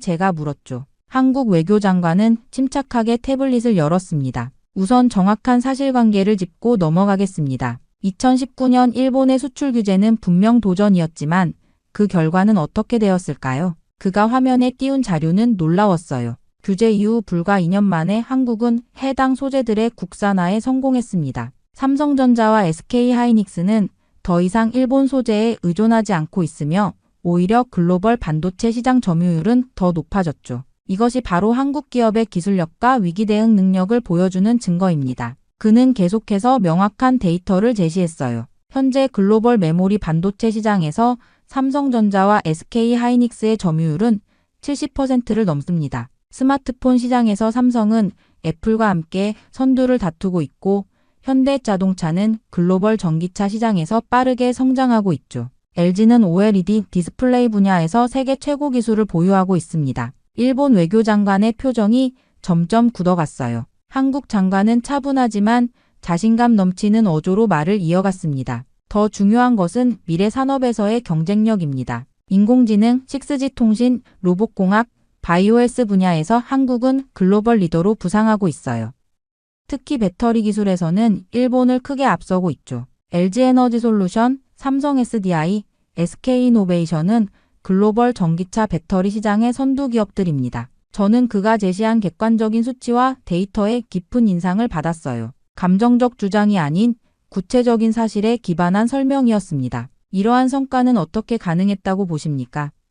제가 물었죠. 한국 외교장관은 미소를 지으며 답했습니다. 한국은 위기를 기회로 바꾸는 DNA를 가지고 있습니다. 한국전쟁 이후 폐허에서 세계 10대 경제대국으로 성장했고 1997년 외환위기와 2008년 글로벌 금융위기도 성공적으로 극복했어요. 2019년 일본의 수출 규제는 역설적으로 한국 산업의 독립성과 자립도를 높이는 계기가 되었습니다. 일본 외교장관이 반박하려 했지만 구체적인 데이터 앞에서 설득력 있는 주장을 펼치지 못했어요. 물론 한국이 발전한 것은 사실이지만 그 순간 저는 진행자로서 객관적인 평가를 내렸습니다. 오늘 토론을 통해 우리는 한국이 더 이상 일본에 경제적으로 의존하는 국가가 아니라 오히려 여러 분야에서 앞서가는 글로벌 경제 강국으로 성장했음을 확인할 수 있었습니다. 이것은 단순한 주장이 아닌 구체적인 데이터와 시장 상황이 증명하는 사실이라고 하겠네요. 카메라가 일본 외교장관의 당혹스러운 표정을 잡아냈어요. 경제 자립 강국으로서 한국의 위상이 전 세계에 명확히 드러난 순간이었습니다. 그렇게 경제 토론이 끝나고 저는 마지막 주제로 양국의 역사적 정체성에 관한 질문을 준비했습니다. 이번에는 일본 외교장관이 먼저 발언하도록 기회를 드렸어요. 일본은 천황을 중심으로 한 세계에서 가장 오래된 왕조를 가진 나라입니다. 일본 외교장관이 자신감 있게 말했습니다. 126대에 걸친 천황의 역사는 일본의 자부심이며 우리는 세계에서 가장 오래된 지속적인 국가 체제를 유지하고 있죠. 이러한 역사적 연속성이 일본 고유의 문화와 정신을 형성했습니다. 저는 일본 장관의 주장에 대한 한국 측의 반응이 궁금했어요. 한국 장관님, 일본의 이러한 역사적 주장에 대해 한국의 입장은 어떠신가요? 한국 외교장관의 얼굴에 미소가 번졌습니다. 그는 여유롭게 자리를 바로 하더니 깊이 있는 목소리로 말하기 시작했어요. 한민족의 역사는 단군 조선으로부터 시작됩니다.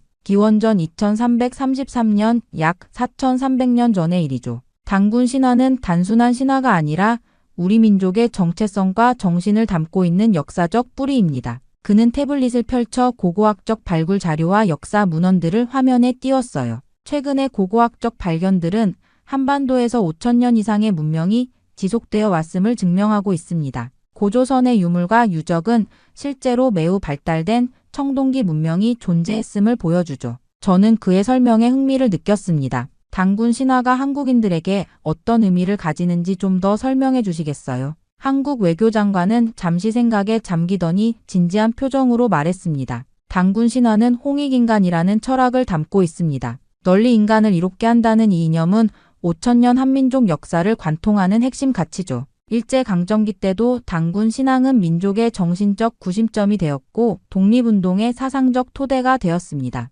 그는 한국의 역사 속에서 면면이 이어져 온 민족 정신을 설명했어요. 삼국시대 고려, 조선을 거쳐 현대 대한민국에 이르기까지 우리 민족은 수많은 외세의 침략에도 언어와 문화, 정신적 가치를 지켜왔습니다. 한글이라는 독창적인 문자 체계를 만들고 세계 최초의 금속 활자와 거북선 같은 혁신을 이룩했죠. 이런 창조성과 회복력이 바로 단군으로부터 이어져 온 민족 정신의 표현입니다. 일본 외교장관은 불편한 기색이 역력했어요. 그러나 한국 장관의 설명은 역사적 사실과 문화적 맥락을 통합한 설득력 있는 내용이었습니다. 한국의 그런 깊은 역사와 문화적 뿌리에 대해 잘 알지 못했습니다. 제가 솔직히 고백했어요. 단군 신화가 단순한 건국 설화를 넘어 민족 정신의 원천이 된다는 점이 인상적입니다. 한국 외교장관은 겸손하게 고개를 끄덕였습니다. 중요한 것은 과거의 영광을 자랑하려는 것이 아닙니다. 우리 역사에서 배울 수 있는 화합과 평화의 가치를 현대에 되살려 동아시아와 세계 평화에 기여하고자 하는 것이 한국의 바람입니다. 그의 말에는 자부심과 함께 미래를 향한 비전이 담겨 있었어요. 스튜디오에 잠시 감동적인 침묵이 흘렀습니다. 저는 이 순간이 단순한 역사 논쟁을 넘어 한민족의 정신적 깊이를 세계에 알리는 귀중한 시간이 되었다고 느꼈죠. 그리고 드디어 토론의 마무리 시간이 다가왔습니다. 저는 진행자로서 지금까지의 토론을 정리해야 했어요. 하지만 솔직히 말하면 제 마음속에는 이미 분명한 결론이 자리 잡고 있었습니다. 이 토론은 제게도 큰 변화를 가져왔죠. 오늘 우리는 한일 관계의 주요 쟁점들을 깊이 있게 살펴보았습니다. 제가 카메라를 향해 말했어요. 문화적 기원부터 영토 분쟁, 역사 문제, 경제 관계까지 다양한 주제에 대한 양국의 입장을 들어볼 수 있었죠. 스튜디오의 조명이 두 외교장관의 얼굴을 비추었습니다. 일본 외교장관은 불편한 표정으로 자리에 앉아 있었고 한국 외교장관은 평온하면서도 자신감 넘치는 모습이었어요. 저는 진행자로서 중립을 지켜야 하지만 오늘 토론을 지켜보며 깊은 인상을 받은 점을 말씀드리지 않을 수 없습니다.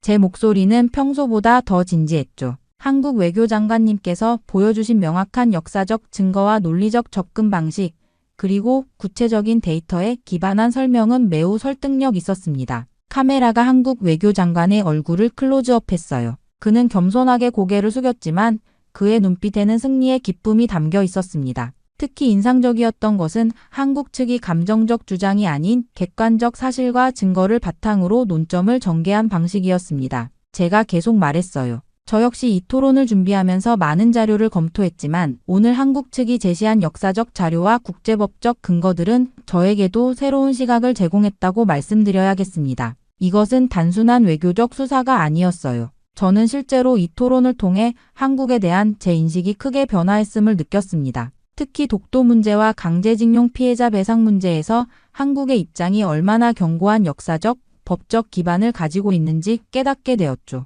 글로벌 디베이트 시청자 여러분, 우리는 오늘 매우 중요한 역사적 순간을 목격했습니다. 제 목소리에는 확신이 담겨 있었어요. 한국은 오랫동안 일본과의 역사적 갈등에서 자신들의 입장을 국제사회에 충분히 알리지 못했다는 평가를 받아왔지만 오늘 우리는 한국의 외교가 얼마나 당당하고 설득력 있게 변화했는지를 분명히 보았습니다. 그때 스튜디오 밖에서 들려오는 소리가 있었어요. 제작진이 알려준 바에 따르면 토론을 시청한 세계 각국의 반응이 실시간으로 쏟아지고 있었습니다. 방금 전달받은 소식에 따르면 오늘 토론에 대한 국제 여론의 반응이 매우 뜨겁다고 합니다. 제가 놀란 표정으로 말했죠. 유럽과 미국, 아시아 각국의 시청자들은 한국 측이 제시한 역사적 증거와 논리에 깊은 인상을 받았다는 반응을 보내고 있습니다. 일본 외교장관의 얼굴이 더욱 굳어졌어요. 반면 한국 외교장관은 침착한 표정을 유지했지만 그의 눈빛에서는 자부심이 느껴졌습니다.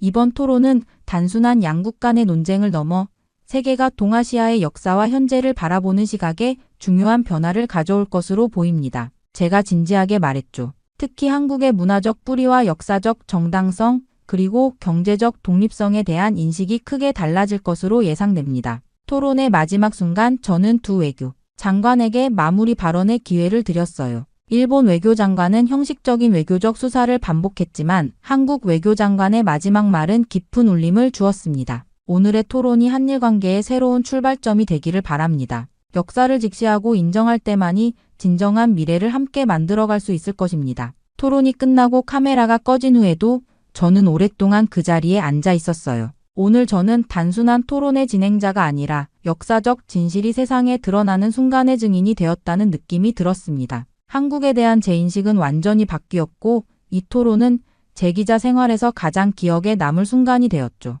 정말 믿기 힘든 일이 일어났습니다. 최근 일본 국립지질연구소에 제출된 한 보고서로 인해 일본 전역이 발칵 뒤집혔다고 합니다. 놀라운 건 그 출처가 바로 한국이라는 점이죠. 이후 CNN까지 주목을 할 정도로 보고서의 가치가 높아지고 있다고 하는데요. 이 상황을 모두 지켜본 연구원은 이런 발언까지 했다고 합니다.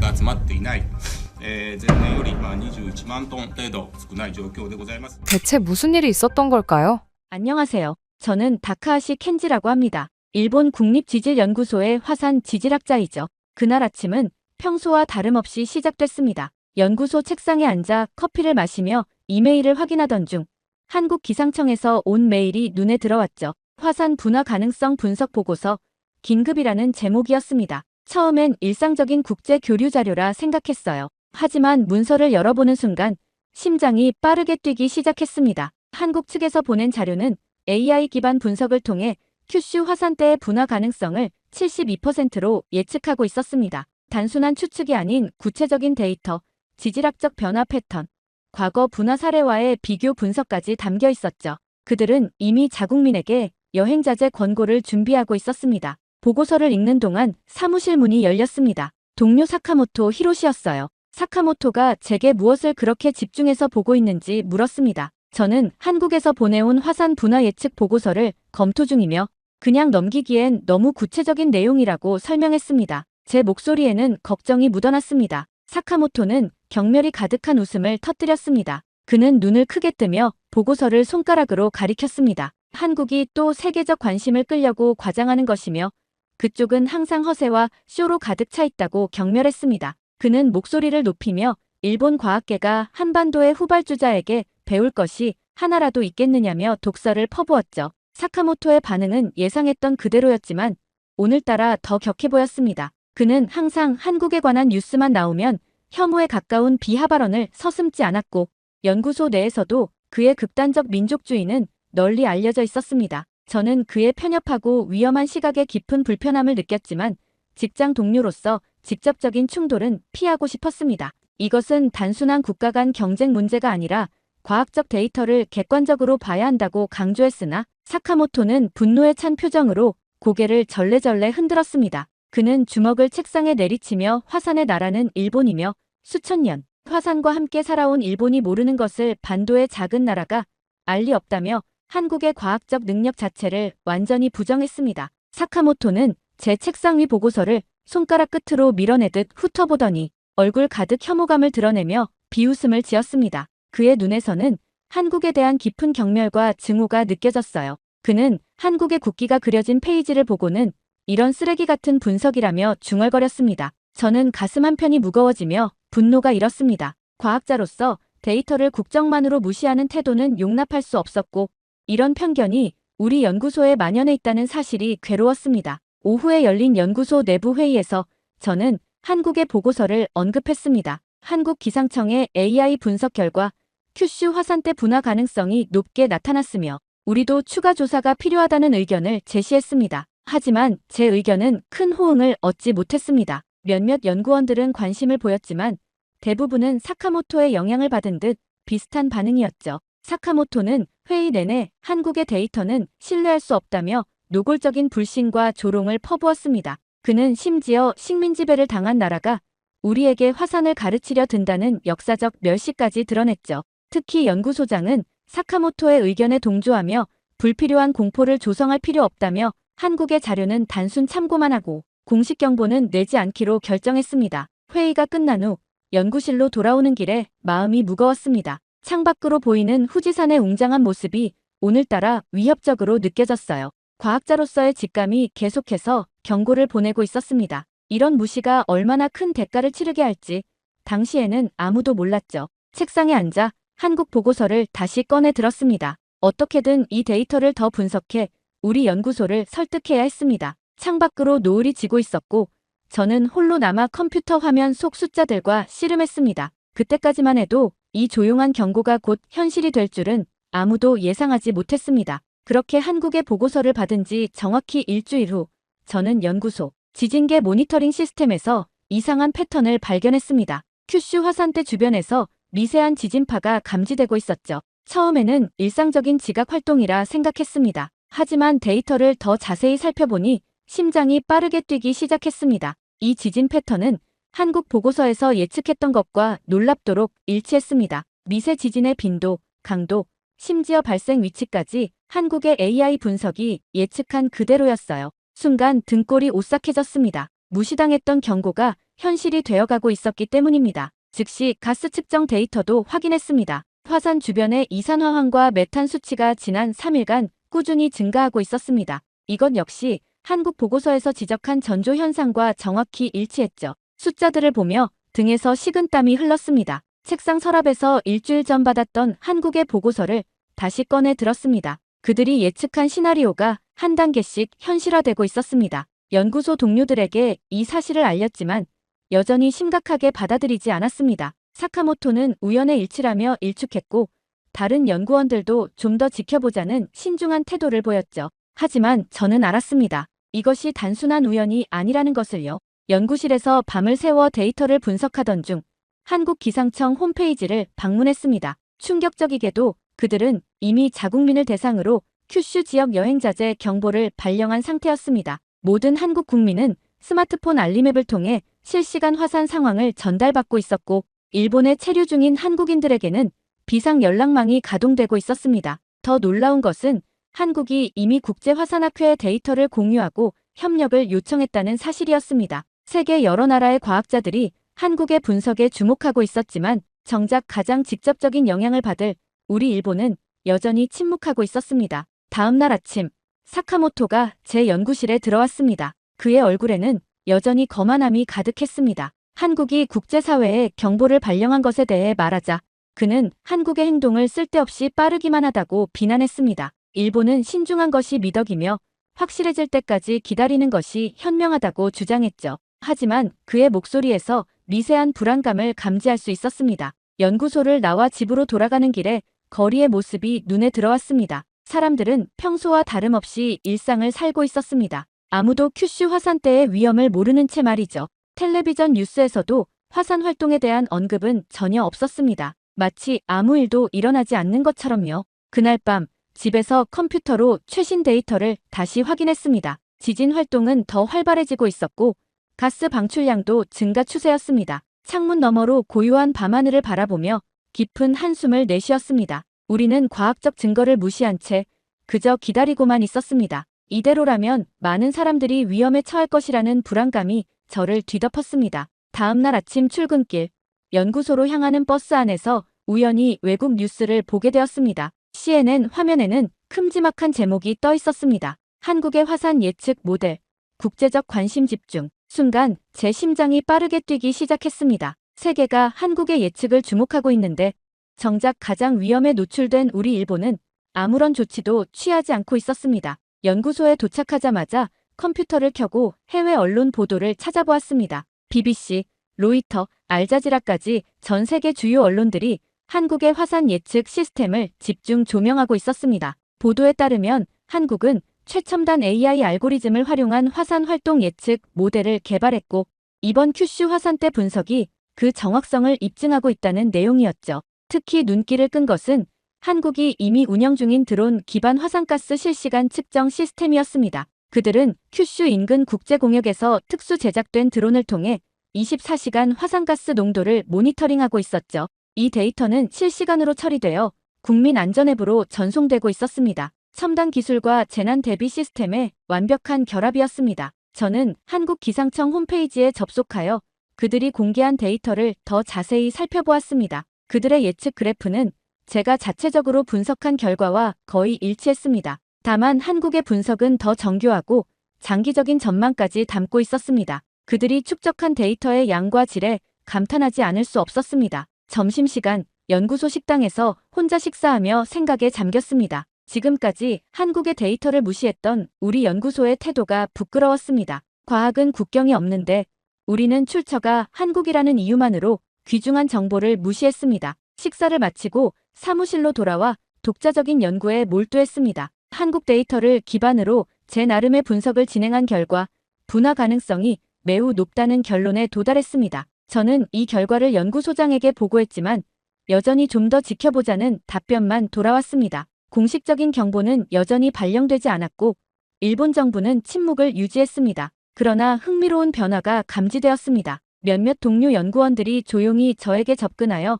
제 분석에 관심을 보이기 시작했고 일부는 개인적으로 가족들에게 피난 준비를 권하고 있었습니다. 연구소 내부에서도 긴장감이 조금씩 퍼져가고 있었습니다. 저녁 뉴스에서는 한국의 재난 대비 시스템을 다루는 특집 프로그램이 방영되었습니다. 한국은 단순히 화산 폭발을 예측하는 것을 넘어 국민 대피, 의료 지원, 국제 협력에 이르는 종합적인 시스템을 가동하고 있었습니다. 제가 연구실에서 꿈꿔왔던 그러나 현실화되지 못했던 많은 아이디어들이 그곳에서는 이미 실행되고 있었습니다. 그날 밤 가족들과 심각한 대화를 나누었습니다. 아내의 걱정스러운 표정을 마주하며 결단을 내렸습니다. 화산 폭발의 위험이 임박한 상황에서 가족의 안전이 최우선이었습니다. 우리는 한국으로 떠나기로 결정했습니다. 과학자로서 그리고 한 가정의 가장으로서 내린 결단이었습니다. 그것이 제 인생을 바꿀 선택이 될 줄은 그때까지만 해도 미처 알지 못했습니다. 이후 인천국제공항에 도착한 순간부터 모든 것이 달라진 것이 느껴졌습니다. 출발지가 일본이라는 정보가 확인되자 저희 가족은 즉시 특별 통로로 안내되었습니다. 공항 직원들의 움직임은 신속하면서도 놀랍도록 체계적이었습니다. 그들의 얼굴에서는 공포나 혼란이 아닌 철저히 훈련된 침착함이 느껴졌습니다. 특별 통로를 통과하자 최첨단 AI 열감지 시스템이 눈에 들어왔습니다. 모든 입국자들은 이 시스템을 통과하며 체온과 호흡 상태가 자동으로 체크되었습니다. 직원이 저희에게 설명하길 이는 화산재 노출로 인한 초기 호흡기 문제를 감지하기 위한 것이라고 했습니다. 단순한 입국 절차가 아닌 의료 모니터링 시스템이 가동되고 있었습니다. 다음 단계에서는 자동화된 문진 시스템이 준비되어 있었습니다. 태블릿을 통해 건강 상태, 일본에서의 거주 지역, 최근 경험한 지진 여부 등을 입력했습니다. 이 정보는 실시간으로 분석되어 각 입국자에게 맞춤형 안전 가이드라인이 제공되었습니다. 아내는 놀라움을 감추지 못했고 딸 미유는 이러한 첨단 시스템에 호기심 어린 눈길을 보냈습니다. 입국 수속을 마치자 담당 공무원이 다가와 스마트폰을 보여주었습니다. 한국의 재난 안전 앱을 다운로드하라는 안내였습니다. 이 앱은 GPS 기반으로 실시간 안전 정보를 제공하고 비상시 가장 가까운 대피소 위치를 알려주며 필요한 경우 자동으로 구조 요청을 보내는 기능을 갖추고 있었습니다. 모든 것이 디지털로 연결되어 있었습니다. 공항 밖으로 나가자 저희 가족을 위한 셔틀버스가 기다리고 있었습니다. 버스는 국제 이재민을 위한 특별 보호소로 저희를 안내했습니다. 창밖으로 서울의 풍경이 지나가는 동안 제 마음은 복잡했습니다. 일본 과학자로서 한국의 시스템을 경험하는 것은 묘한 감정을 불러일으켰습니다. 보호소에 도착하자 또 다른 놀라움이 기다리고 있었습니다. 시설은 마치 현대적인 호텔과 같았고 각 가족에게 독립된 공간이 제공되었습니다. 로비에는 대형 스크린이 설치되어 실시간으로 화산 상황과 대피 정보를 보여주고 있었습니다. 모든 정보는 일본어를 포함한 다양한 언어로 제공되었습니다. 저희 가족의 거처로 안내된 곳은 작지만 깔끔한 아파트 형태의 공간이었습니다. 침대, 샤워실, 작은 주방까지 갖추어져 있었고 각 방에는 태블릿이 설치되어 필요한 정보와 도움을 요청할 수 있었습니다. 아내는 이런 준비에 감탄했고 미유는 긴장을 풀고 새로운 환경을 탐색하기 시작했습니다. 저는 조용히 시설을 둘러보았습니다. 의료실, 심리 상담실, 다목적 교육실까지 갖추어진 이 시설은 단순한 대피소가 아니었습니다. 이것은 위기 상황에서도 인간의 존엄성을 지키기 위한 종합 시스템이었습니다. 건물 밖으로 나가보니 드론 관제센터가 있었고 그곳에서는 실시간으로 큐슈 화산대 데이터를 수집하고 있었습니다. 그날 저녁 가족과 함께 식사를 하며 생각에 잠겼습니다. 눈앞에서 경험한 모든 것은 과학적 이론이나 기술의 문제가 아니었습니다. 이것은 준비된 문화였습니다. 재난을 예측하고 대비하고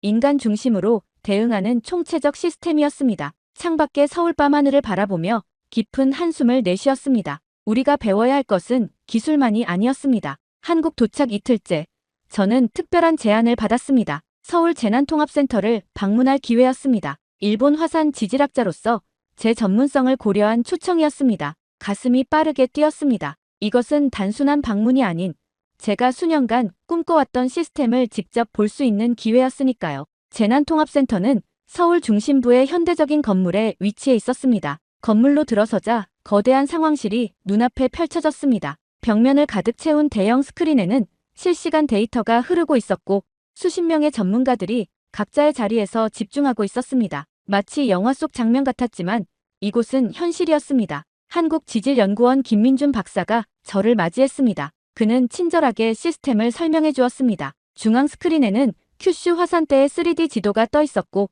실시간으로 지진파와 가스 농도가 업데이트되고 있었습니다. 그들은 이미 화산 폭발 시뮬레이션을 완성해 놓은 상태였습니다. 김 박사는 다른 화면으로 넘어갔습니다. 그곳에는 화산 폭발 시 영향을 받는 지역의 상세한 대피 경로 지도가 준비되어 있었습니다. 모든 가능한 시나리오에 따른 다양한 대피 계획이 수립되어 있었고 각 계획은 분 단위로 세분화되어 있었습니다. 가장 놀라운 것은 이 모든 정보가 시민들의 스마트폰 앱과 연동되어 있다는 사실이었습니다. 센터 한쪽에서는 전문가 팀이 드론에서 수집된 데이터를 분석하고 있었습니다. 그들은 실시간으로 화산 구름의 이동 경로를 추적하고 대기질 변화를 모니터링하고 있었습니다. 예측 정확도는 놀라웠습니다. 제가 일본에서 수년간 주장했지만 예산과 관심 부족으로 실현하지 못했던 시스템들이었습니다. 김 박사는 저를 연구실로 안내했습니다. 그곳에서 그는 제 논문들을 꺼내 보여주었습니다. 저는 깜짝 놀랐습니다. 그들은 제 연구를 알고 있었고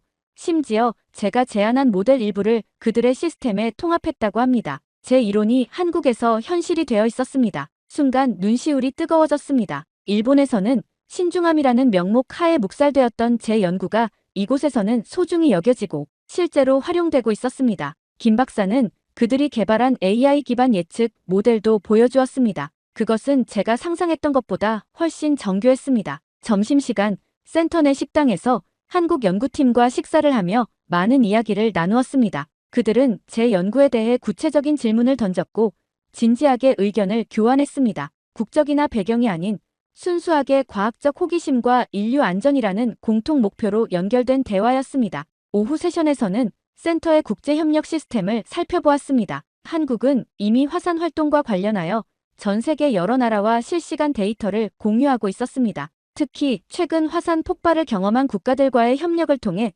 시스템을 지속적으로 개선해 나가고 있었습니다. 하루 종일 센터를 둘러본 후 저는 깊은 감동과 함께 복잡한 감정에 휩싸였습니다. 과학자로서 이런 시스템을 보는 것은 기쁨이었지만 일본 연구자로서는 부끄러움도 함께 느꼈습니다. 왜 우리는 이런 시스템을 갖추지 못했을까요? 우리는 논문을 썼고 그들은 현실을 만들었습니다. 한국 생활 닷새째, 딸 미유의 갑작스러운 고열로 깊은 밤 병원을 찾아야 했습니다. 보호소의 한국 직원이 즉시 병원으로 저희를 안내했고 도착한 지 불과 몇 분 만에 응급실 의사의 진찰을 받을 수 있었습니다. 한밤중임에도 병원은 질서정연하게 운영되고 있었습니다. 미유의 상태는 심각하지 않았지만 의사는 화산재에 노출된 일본인 환자를 특별히 신경 써서 살폈습니다. 그들은 화산재로 인한 미세한 호흡기 자극도 놓치지 않으려는 듯 했습니다. 진료가 끝난 후 미유는 하룻밤 입원 관찰이 필요하다는 진단을 받았습니다. 병실로 안내된 저희 가족은 또 한 번 놀라움을 경험했습니다.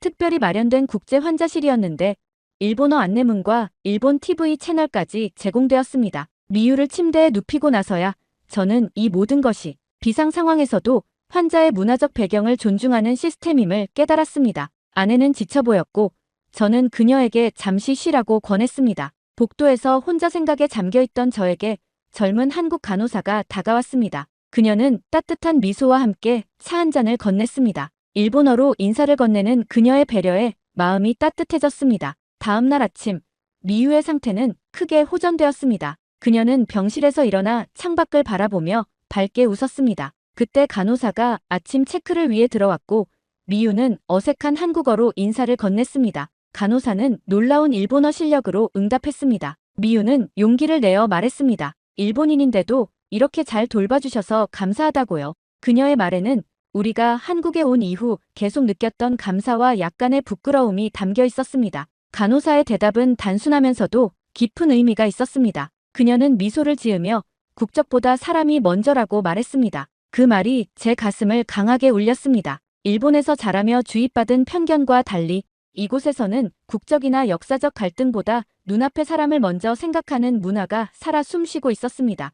그것은 재난 대응 매뉴얼에 적힌 문구가 아닌 일상에 스며든 가치관이었습니다. 미유가 퇴원하고 보호소로 돌아가는 길에 우리는 도로 곳곳에서 진행 중인 방제 훈련을 목격했습니다. 시민들은 질서 있게 훈련에 참여하고 있었고 여기저기서 외국인들을 배려하는 모습이 보였습니다. 안내판은 다양한 언어로 제공되었고 외국인 전용 도우미들이 배치되어 있었습니다. 보호소에 도착하자 일본에서 새롭게 피난 온 가족들이 여럿 있었습니다. 그들은 혼란스러운 표정으로 주변을 둘러보고 있었습니다. 저는 자연스럽게 그들에게 다가가 이곳의 시스템과 생활 방식을 설명해주기 시작했습니다. 한국의 재난관리 시스템, 일본인을 위한 특별 서비스, 심지어 병원 이용 방법까지 상세히 안내했습니다. 제 설명을 들은 일본인 가족들의 표정이 조금씩 편안해졌습니다. 한 노부부는 눈물을 글썽이며 고마움을 표했습니다. 그들은 한국에 대한 오해와 편견을 가지고 왔으나 실제 경험은 완전히 달랐다고 고백했습니다.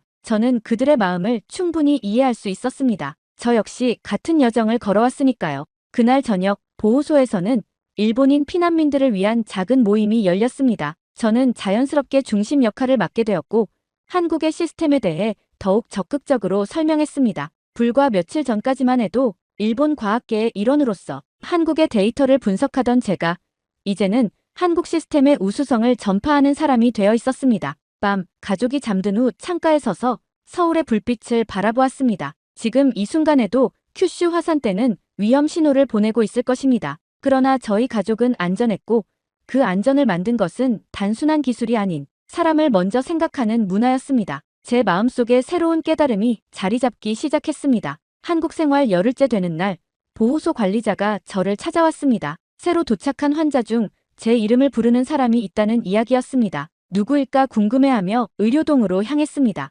병실 문을 열자 놀랍게도 거기에는 사카모토 히로시가 누워 있었습니다. 한때 한국을 경멸하던 그가 한국 병원 침대에 누워있는 모습은 믿기 어려웠습니다. 사카모토는 수척해진 얼굴로 저를 바라보았습니다. 그는 오른쪽 다리에 깁스를 하고 있었고 얼굴에는 작은 상처들이 여럿 있었습니다. 그의 눈에서는 처음 보는 감정이 느껴졌습니다. 교만함이 사라진 자리에 공허함과 혼란이 자리 잡고 있었습니다. 사카모토는 저를 보자마자 억지로 미소를 지으려 했지만 금세 표정이 무너졌습니다. 그는 일본 상황이 급격히 악화되었다고 말했습니다. 큐슈 화산대의 미세 지진이 더 빈번해지고 일부 지역에서는 화산가스로 인한 피해가 발생하기 시작했다고 합니다. 그런데도 정부는 여전히 지나친 우려는 불필요하다는 입장을 고수하고 있었습니다. 현장 조사 중 갑작스러운 지진으로 인해 다리를 다쳤고 야외 활동 제한으로 결국 한국행을 선택했다는 사카모토의 이야기를 들으며 가슴이 묵직해졌습니다. 과학자로서 그는 이미 알고 있었지만 자존심 때문에 인정하지 못했던 것입니다. 그가 병실 창밖을 바라보며 말했습니다. 한국에 도착해 처음 경험한 것은 신속한 의료 지원과 철저한 보호 시스템이었다고 합니다. 그는 자신이 한국인 의료진에게 어떤 대우를 받을지 두려워했지만 오히려 특별한 배려를 받았다고 고백했습니다. 사카모토의 목소리가 떨렸습니다. 그는 지금 한국의 시스템을 직접 경험하며 과거 자신의 태도가 얼마나 잘못되었는지 깨달았다고 합니다. 특히 한국의 AI 예측 모델이 실제로 정확했다는 사실을 인정하는 그의 모습은 충격적이었습니다. 그의 눈가에 눈물이 맺혔고 그는 고개를 숙인 채 말했습니다. 내가 틀렸다고, 한국은 우리가 무시할 나라가 아니었다고 고백했습니다. 순간 복잡한 감정이 밀려왔습니다. 사카모토의 인정이 기쁜 한편 그가 이런 상황에서 자존심을 버리게 된 것이 안타까웠습니다. 저는 침대 옆에 앉아 그의 손을 잡았습니다. 늦었지만 알아줘서 다행이라고 말했습니다. 사카모토는 며칠 동안 보호소에서 보고 들은 것들을 이야기했습니다. 한국의 시스템을 경험하며 그가 품었던 오랜 편견이 하나둘 무너지고 있었습니다. 그는 이제 자신이 무시했던 한국의 데이터와 방제 시스템이 얼마나 선진적인지 인정했습니다. 특히 그를 감동시킨 것은 일본인들을 위한 특별 배려였습니다. 국가 간 갈등에도 불구하고 인간의 안전을 최우선으로 생각하는 한국의 자세는 그에게 깊은 인상을 남겼습니다. 과거 식민 지배와 역사적 갈등을 생각하면 더욱 놀라운 일이었습니다. 그날 오후, 저는 사카모토에게 제가 방문했던 재난통합센터와 한국의 AI 예측 시스템에 대해 자세히 설명했습니다. 그는 진지하게 듣고 질문했습니다. 분석가로서 그의 날카로운 통찰력은 여전했지만 이제 그 시선에는 경멸 대신 배움의 자세가 담겨 있었습니다. 저녁 보호소로 돌아가기 전 사카모토는 저에게 부탁했습니다. 일본으로 돌아가면 그가 보고 경험한 것들을 알려달라고요. 화산학자로서 그리고 일본인으로서 우리가 배워야 할 것이 많다는 사실을 이제야 깨달았다고 합니다. 그의 진심 어린 고백에 저도 마음이 움직였습니다. 보호소로 돌아오는 길, 거리의 모습을 바라보았습니다. 한국인들은 위기 속에서도 일상을 지키고 있었고 외국인인 우리를 위한 배려는 계속되고 있었습니다. 이런 나라를 오랫동안 편견으로 바라본 것이 부끄러웠습니다. 사카모토의 변화처럼 저 역시 깊은 내면의 변화를 경험하고 있었습니다. 한국에 머문 지 한 달, 큐슈 화산대의 활동은 점차 안정을 찾기 시작했습니다. 위기는 지나갔고 일본으로 돌아갈 시간이 다가왔습니다. 그러나 이전의 제가 아니었습니다. 한 달 동안의 경험은 과학자로서 그리고 인간으로서 저를 완전히 변화시켰습니다. 귀국을 앞둔 날 뜻밖의 연락을 받았습니다. 도쿄에서 열리는 일본 지질학회 특별 세션에 발표자로 초청된 것입니다. 주제는 화산 위기 관리와 국제 협력이었습니다. 일본 학계가 이번 사태를 진지하게 받아들이기 시작했다는 신호였습니다. 발표 준비를 하며 고민했습니다. 단순한 기술적 분석을 넘어 제가 한국에서 경험한 진정한 교훈을 어떻게 전달할 수 있을까요? 밤새 생각한 끝에 학술 발표 대신 공개 편지 형식을 선택했습니다. 이것은 과학자로서 남기는 진솔한 고백이었습니다. 학회장은 예상보다 많은 인원으로 가득 찼습니다. 저명한 학자들뿐만 아니라 정부 관계자, 재난관리 전문가들까지 참석했습니다. 무대에 오르자 긴장감이 몰려왔습니다. 깊은 숨을 내쉬며 편지를 펼쳤습니다. 제 편지는 한국 기상청의 초기 경고부터 시작했습니다. 그들의 데이터가 얼마나 정확했는지, 그리고 우리가 어떻게 그것을 무시했는지를 솔직하게 인정했습니다. 이어서 한국의 재난관리 시스템을 상세히 설명했습니다. 단순한 기술적 우수성이 아닌 그 기반에 깔린 인간 중심적 철학과 가치관에 초점을 맞추었습니다. 가장 중요한 부분에서 저는 한국 간호사의 말을 인용했습니다. 국적보다 사람이 먼저라는 그 단순하면서도 강력한 메시지는 청중들에게 깊은 인상을 남겼습니다. 학회장은 고요했고 모든 눈이 저에게 집중되어 있었습니다. 이어서 제가 한국에서 직접 경험한 사례들을 나누었습니다. AI 기반 예측 시스템, 실시간 대피 경로 안내, 국제 이재민을 위한 특별 보호 프로그램까지. 그러나 무엇보다 강조한 것은 이런 시스템들이 단순한 기술 혁신이 아닌 인간 생명을 최우선으로 하는 철학에서 비롯되었다는 점이었습니다. 편지의 마지막 부분에서 제 목소리는 감정으로 약간 떨렸습니다. 한국은 예측만 한 나라가 아니라고 말했습니다. 그들은 대비했고 실천했고 무엇보다 중요한 것은 사람을 지켰습니다. 국가 간 경쟁이나 자존심보다 인간의 안전을 우선시한 그들의 자세는 우리 모두가 배워야 할 교훈이었습니다. 결론에 이르러 제 손은 미세하게 떨리고 있었습니다. 마지막 문장을 읽기 전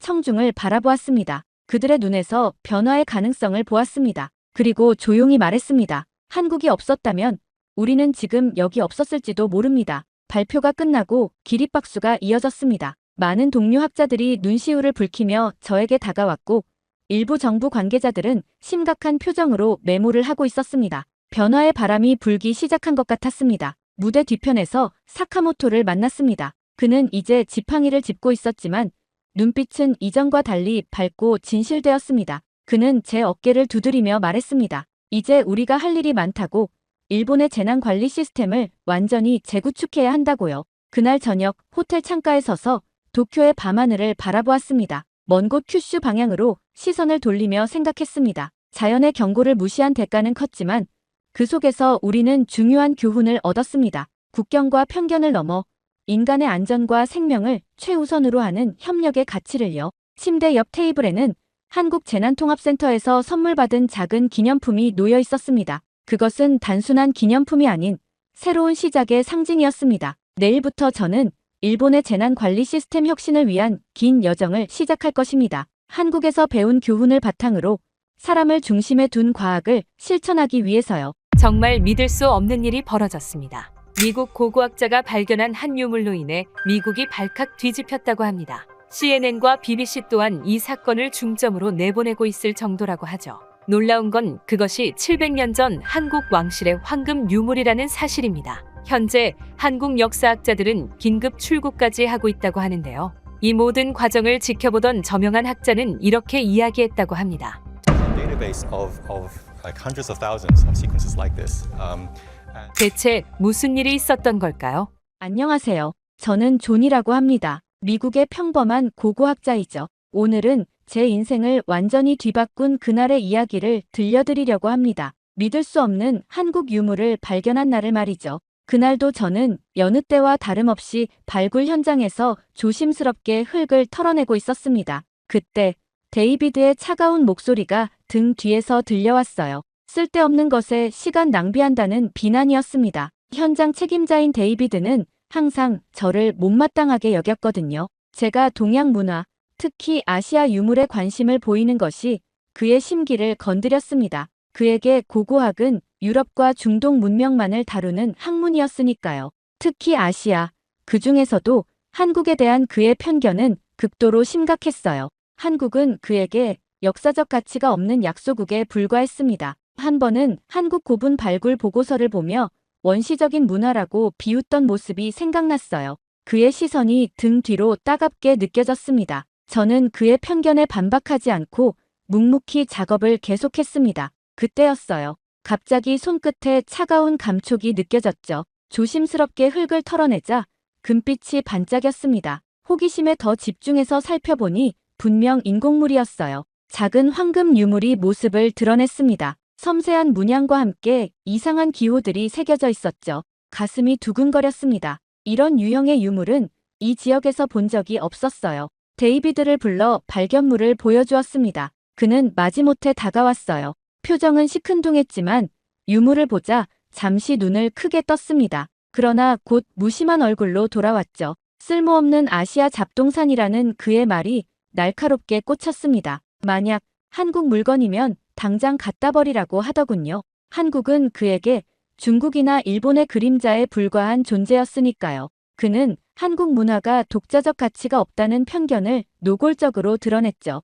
저는 속으로 한숨을 쉬었습니다. 하지만 전문가로서의 직감이 이 유물에 뭔가 특별한 것이 있다고 말해주고 있었어요. 유물을 조심스럽게 들어 더 자세히 살펴보았습니다. 그때 눈에 띈 것은 유물 뒷면에 새겨진 낯선 문자들이었어요. 정확히 어떤 언어인지 알 수 없었지만 동아시아 계통임은 분명했습니다. 또한 테두리를 따라 새겨진 문양은 분명 한반도의 전통 문양과 유사했죠. 대학원 시절 동아시아 미술사 수업에서 본 적이 있었습니다. 유물에 한글로 보이는 문자가 새겨져 있다는 제 관찰에 데이비드는 비웃듯 반응했어요. 수천 킬로미터 떨어진 한국의 물건이 여기에 있을 리 없다며 한국은 고대부터 고립된 나라였고 국제적 영향력이 전무했다는 편견을 드러냈습니다. 그러나 저는 흔들리지 않았어요. 오히려 더 큰 호기심이 일었죠. 이 유물이 어떻게 아프리카까지 오게 되었는지, 어떤 역사적 의미를 가지고 있는지 밝혀내고 싶었습니다. 저는 유물을 조심스럽게 보관하고 더 자세한 조사를 위해 임시 연구실로 가져갔어요. 밤이 깊어가는 동안 저는 유물의 모든 세부 사항을 기록하고 사진을 찍었습니다. 컴퓨터로 이미지를 확대해 살펴보니 더 많은 것들이 보였어요. 분명 한글이었고 고려 시대의 문양이 새겨져 있었습니다. 가슴이 뛰었어요. 이것은 단순한 발견이 아닌 역사적인 순간일지도 모른다는 생각이 들었습니다. 저는 즉시 한국의 역사학자들에게 연락을 취하기로 결심했죠. 이 작은 황금 유물이 제 인생을 완전히 바꿔놓을 줄은 그때는 몰랐습니다. 이후 저는 한국 역사학자들과의 화상회의를 마치자마자 흥분으로 가슴이 뛰었습니다. 서울대학교의 박민준 교수가 제가 보낸 사진을 확인하고는 놀라움을 감추지 못했어요. 그는 즉시 미국에서 한국학을 연구하는 김지원 교수에게 연락했고 두 전문가는 며칠 내로 아프리카 현장을 방문하기로 결정했습니다. 기다림의 시간은 길게 느껴졌어요. 저는 밤낮으로 유물 주변의 발굴을 확장했습니다. 더 많은 증거를 찾길 바랐죠. 데이비드는 제 행동을 시간 낭비라고 비웃었지만 저는 개의치 않았어요. 직감이 이것이 중요한 발견임을 말해주고 있었습니다. 마침내 두 역사학자가 도착했습니다. 박민준 교수는 60대 중반의 노학자였고 김지원 교수는 40대 초반의 열정적인 한국학 전문가였어요. 두 사람 모두 유물을 본 순간 숨을 들이켰습니다. 그들의 눈빛에서 이것이 단순한 유물이 아님을 직감했어요. 존, 당신이 발견한 것은 단순한 유물이 아닙니다. 박 교수는 떨리는 목소리로 말했어요. 그는 확대경으로 유물을 자세히 살펴보며 계속했습니다. 이것은 고려시대 왕실에서 제작한 황금 봉수입니다. 약 700년 전 고려 왕실의 의례에 사용되던 매우 귀중한 보물이죠. 김 교수가 덧붙였어요. 그녀는 유물에 새겨진 한글을 가리키며 설명했습니다. 왕실의 축복과 번영을 기원하는 문구였고 제작 연도와 장인의 이름까지 새겨져 있었죠. 이 유물은 고려시대 예술적 기교의 정수를 보여주는 중요한 역사적 증거였습니다. 더욱 놀라운 사실은 이 유물이 어떻게 아프리카까지 오게 되었는지였어요. 역사학자들은 고려와 아프리카 대륙 간의 교류 가능성에 대해 열띤 토론을 벌였습니다. 13세기 고려 상인들이 실크로드를 통해 아프리카 북부까지 진출했을 가능성 또는 몽골 제국 시기에 외교 사절로 파견되었을 가능성 등이 제기되었죠. 다음 날 우리는 공식적인 기자회견을 열었습니다. 전 세계 언론이 모인 자리에서 박 교수와 김 교수는 이 발견의 역사적 중요성을 발표했어요.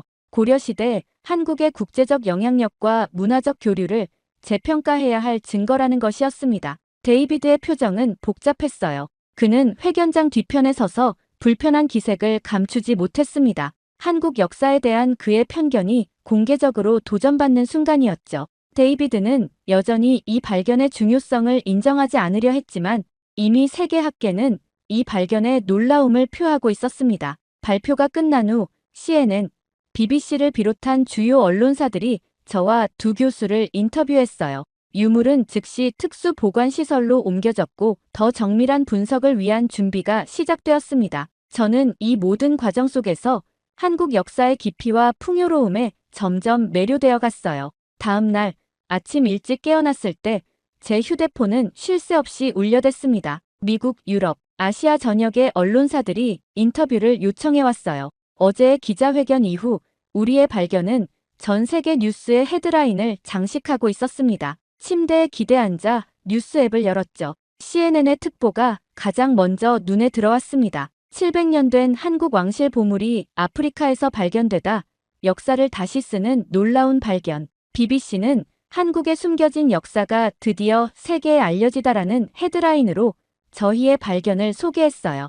프랑스 르몽드, 독일 디차이트, 심지어 러시아와 중국 언론들까지 이 소식을 대서특필했습니다. 저는 놀라움을 감출 수 없었어요. 작은 발견이 이토록 큰 반향을 일으키리라고는 예상하지 못했습니다. 발굴 현장에 도착하자 세계 각국에서 온 취재진들이 몰려들었어요. 전날보다 3배는 더 많은 사람들이 모여 있었죠. 박민준 교수와 김지원 교수는 이미 현장에서 추가 조사를 진행하고 있었습니다. 그들의 얼굴에는 흥분과 기쁨이 가득했어요. 존, 당신의 발견 덕분에 한국 역사 연구에 새로운 장이 열렸습니다. 박 교수의 말에 가슴이 뿌듯해졌습니다. 그는 추가로 확인된 사실들을 설명했어요. 유물에 담긴 기술적 정교함은 당시 고려 장인들의 뛰어난 기술력을 증명하는 것이었고 유물에 새겨진 문양들은 고려 왕실의 국제적 교류를 암시하는 것이었습니다. 가장 흥미로운 점은 유물이 아프리카에서 발견된 것 자체였어요.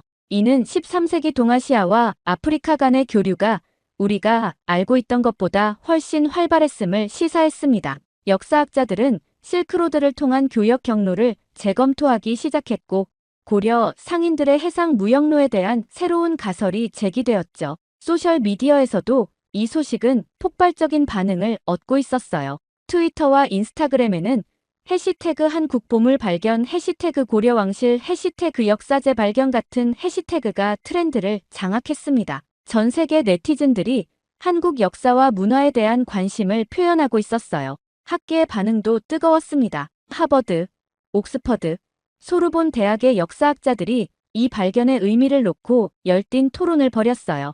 특히 아시아 역사를 서구 중심적 관점에서만 바라보던 기존 시각에 대한 비판이 거세졌습니다. 한국학 연구자들은 그동안 과소평가되었던 한국의 세계사적 위치가 재조명받는 계기가 되었다며 환영했죠. 한국에서의 반응은 더욱 뜨거웠어요. 저녁 뉴스에서는 연일 특집 프로그램을 방영했고 국민적 자긍심이 고조되고 있다는 소식이 전해졌습니다. 한국 정부는 공식 성명을 통해 이 유물의 역사적 중요성을 강조하며 향후 연구와 보존을 위한 지원을 약속했어요. 데이비드조차 더 이상 이 발견의 중요성을 부인할 수 없었습니다. 그는 여전히 불편한 기색이 역력했지만 전 세계 언론과 학계의 관심 앞에서 조용히 물러서 있었어요. 언론의 스포트라이트는 저와 한국 학자들에게 집중되었죠. 그러다 결국 사건이 일어나고 말았죠. 며칠 뒤 미국 국립박물관으로부터 공식 지시가 내려왔습니다. 메일에는 역사적 가치가 높은 유물의 심층 조사를 위해 즉시 한국 방문 필요라고 적혀 있었어요. 처음에는 당황스러웠습니다. 아프리카 현장을 떠나야 한다는 것이 내키지 않았죠. 하지만 이것은 선택의 문제가 아니었습니다. 공식 지시였어요. 저는 한국에 대해 막연한 이미지만 갖고 있었습니다. 미국의 대학 교육에서도 한국 역사는 중국이나 일본에 비해 상대적으로 간략하게 다뤄질 뿐이었죠. 솔직히 말하면 한국 방문에 대한 기대보다는 약간의 부담감이 더 컸어요. 낯선 언어와 문화, 그리고 짧은 준비 기간이 저를 불안하게 했습니다. 발굴 현장의 동료들은 제 갑작스러운 한국행에 놀랐지만 축하의 말을 건넸어요. 심지어 데이비드조차 형식적이나마 인사를 건넸습니다. 그의 얼굴에는 여전히 불편한 기색이 역력했지만 이번 발견이 가져온 국제적 관심 앞에서 그도 어쩔 수 없이 인정할 수밖에 없었던 것 같았어요. 짐을 꾸리면서 저는 이 여정이 단순한 연구조사를 넘어서는 것일지도 모른다는 예감이 들었습니다. 제가 발견한 유물이 저를 수천 킬로미터 떨어진 낯선 나라로 이끌고 있었죠. 운명이란 참 신비로운 것이라는 생각이 들었어요. 12시간의 긴 비행 후 저는 마침내 인천국제공항에 도착했습니다. 입국장을 나서는 순간 저는 첫 번째 놀라움을 경험했어요. 공항은 제가 본 어떤 공항보다도 현대적이고 깨끗했습니다. 모든 것이 효율적으로 돌아가는 듯했죠. 디지털 안내 시스템, 로봇 안내원, 심지어 화장실의 첨단 설비까지 모든 것이 신선한 충격이었어요. 공항에서 서울로 향하는 길에 두 번째 놀라움이 찾아왔습니다. 고속도로는 깨끗하고 정돈되어 있었고 자율주행 버스들이 오가는 모습이 눈에 띄었어요. 멀리서 보이는 서울의 스카이라인은 상상했던 것보다 훨씬 현대적이고 웅장했습니다. 고층 빌딩들이 하늘을 찌를 듯 솟아 있었고 그 사이로 한강이 아름답게 흐르고 있었죠. 서울 도심에 들어서자 제 놀라움은 더욱 커졌어요. 첨단 기술이 일상에 녹아든 도시 풍경이 펼쳐졌습니다. 스마트 횡단보도, 디지털 광고판, 그리고 곳곳에서 이어폰을 끼고 바쁘게 오가는 사람들. 서울은 제가 상상했던 아시아의 작은 나라 수도가 아니었어요. 이곳은 미래를 선도하는 도시였습니다. 호텔에 짐을 풀고 잠시 휴식을 취한 후 저는 거리로 나섰어요. 저녁 시간의 서울은 또 다른 모습을 보여주었습니다. 네온사인과 LED 조명이 도시를 화려하게 수놓았고 식당과 카페는 활기찬 사람들로 가득했죠. 특히 인상적이었던 것은 젊은이들의 패션 감각과 에너지였어요. 그들은 자신감 넘치고 세련되었습니다. 거리의 음식 냄새에 이끌려 작은 식당에 들어갔어요. 처음 맛보는 한국 음식의 맛과 향에 감탄했습니다. 매운맛, 달콤한 맛, 짠맛이 조화롭게 어우러진 요리들은 새로운 경험이었죠. 옆 테이블의 젊은이들은 스마트폰으로 음식 사진을 찍어 실시간으로 공유하고 있었어요. 기술과 일상이 완벽하게 융합된 모습이었습니다. 호텔로 돌아오는 길에 문득 깨달았어요. 저는 한국에 대해 너무나 무지했습니다. 그동안 가지고 있던 한국에 대한 이미지는 현실과 너무나 달랐죠. 이곳은 전통과 현대가 공존하는 역동적인 나라였습니다. 그리고 저는 이제 막 이 나라의 표면을 긁기 시작했을 뿐이었어요. 다음 날 아침 일찍 국립중앙박물관으로 향했습니다. 박 교수와 김 교수가 저를 기다리고 있었어요. 오늘은 제가 발견한 유물과 관련된 고려시대 유산을 직접 살펴볼 예정이었습니다. 넓고 웅장한 박물관에 들어서자 저절로 숨이 멎는 듯 했어요. 세계 어느 유수 박물관에도 뒤지지 않는 규모와 전시품들이 눈앞에 펼쳐졌습니다. 박 교수의 안내로 고려실로 향했어요. 그곳에서 저는 놀라운 유물들과 마주했습니다. 청자, 금속 공예품, 불교 미술품 등 고려 시대의 예술적 성취를 보여주는 작품들이 빼곡했어요. 특히 청자의 비취색 유약과 섬세한 문양은 기술적으로 당대 세계 최고 수준이었다는 박 교수의 설명에 고개를 끄덕였습니다. 고려 청자는 12세기 송나라 황제가 탐낼 정도로 뛰어난 예술품이었어요. 박 교수의 말에 더욱 관심이 생겼습니다. 제가 발견한 황금 봉수와 유사한 왕실 의뢰용 금속 공예품들도 여럿 전시되어 있었어요. 그 정교함과 예술성에 감탄했습니다. 서양 역사책에서는 거의 다루지 않았던 고려 왕조의 찬란한 문화유산이 눈앞에 펼쳐져 있었죠. 오후에는 국립고궁박물관으로 이동했어요. 조선 왕조의 궁중 문화를 보여주는 이곳에서도 저는 한국의 역사적 깊이를 실감했습니다. 왕실의 예복, 의뢰용 기물, 그리고 정교한 금속 활자들, 특히 세계 최초의 금속 활자 인쇄술이 한국에서 발명되었다는 사실은 큰 충격이었어요. 서양에서는 구텐베르크의 업적으로 알려진 기술이 이미 한국에서는 200년 전에 실용화되어 있었다는 것이었습니다. 세계사의 많은 부분이 서구 중심적 시각으로 쓰여졌기 때문에 한국의 문화적 성취는 종종 과소평가되어 왔죠. 김 교수의 말에 깊이 공감했어요. 저 자신도 그러한 편향된 역사관을 무의식적으로 내면화하고 있었음을 인정할 수밖에 없었습니다. 박물관을 나와 경복궁으로 향했어요. 도심 한가운데 위치한 웅장한 궁궐 건축물에 또 한 번 감탄했습니다. 전통 건축의 아름다움과 과학적 설계에 놀랐어요. 특히 인상적이었던 것은 창덕궁의 후원이었습니다. 자연과 인공의 조화로운 어울림, 계절의 변화를 고려한 설계는 서양의 형식적인 정원과는 전혀 다른 미학을 보여주었어요. 한국의 전통 건축은 자연과의 조화를 중시하는 철학이 담겨 있었습니다. 저녁에는 한국의 전통 공연을 관람했어요.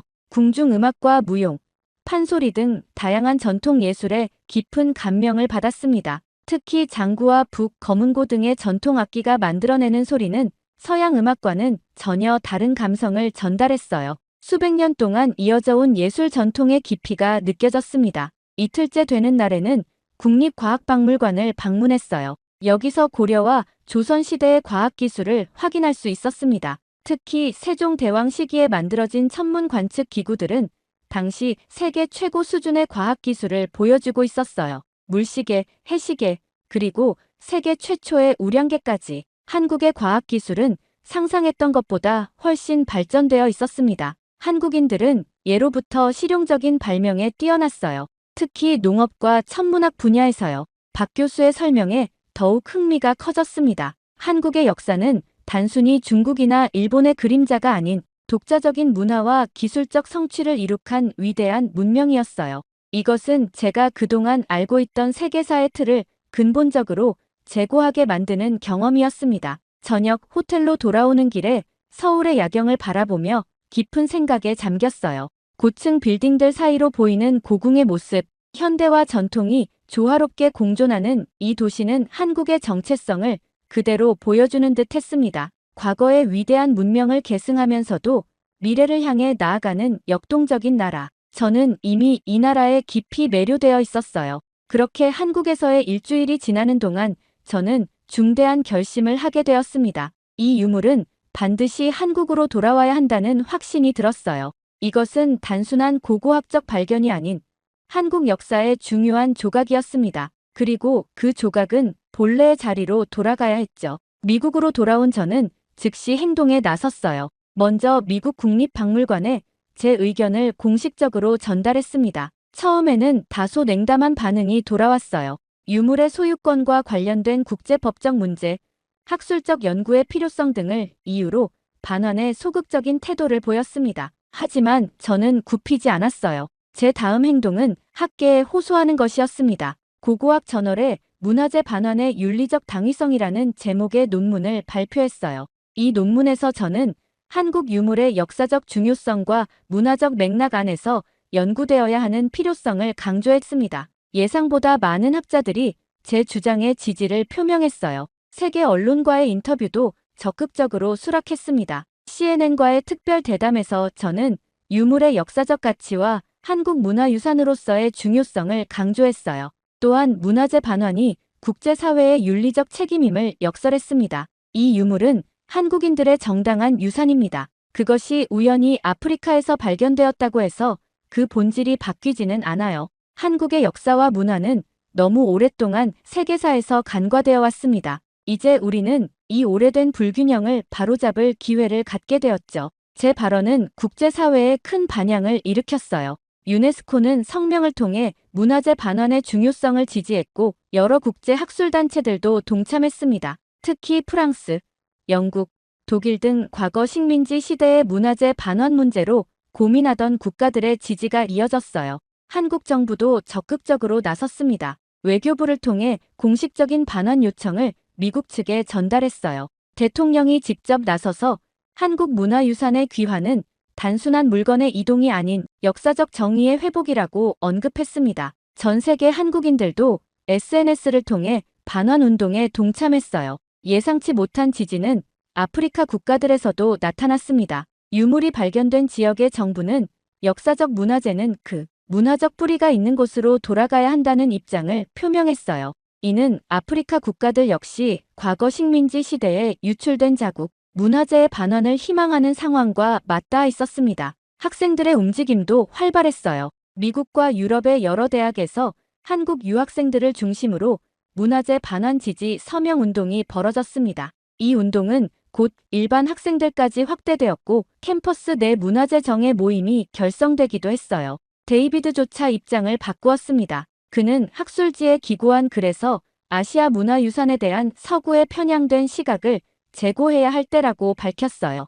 그의 변화는 상징적이었죠. 가장 완고했던 사람마저 역사의 흐름 앞에서는 변할 수 있음을 보여주었습니다. 반환 운동이 점점 더 큰 국제적 지지를 얻어가는 과정에서 저는 전문가로서뿐만 아니라 한 인간으로서 깊은 변화를 경험했어요. 이것은 단순한 학술적 논쟁이 아니었습니다. 역사적 정의와 문화적 존중에 관한 근본적인 문제였죠. 그리고 저는 그 중심에 서 있었습니다. 한국 방문 후 2달이 지났을 무렵 미국 국립박물관 이사회는 마침내 회의를 소집했어요. 그들은 유물 반환 여부를 놓고 투표를 진행했습니다. 결과는 아직 공개되지 않았지만 국제적 여론의 흐름을 볼 때 긍정적인 결과가 나올 것이라 기대했어요. 제 연구실에 앉아 이메일을 확인하던 중 박민준 교수로부터 온 메시지를 발견했습니다. 그는 한국 국민들이 보내는 감사의 마음을 전했어요.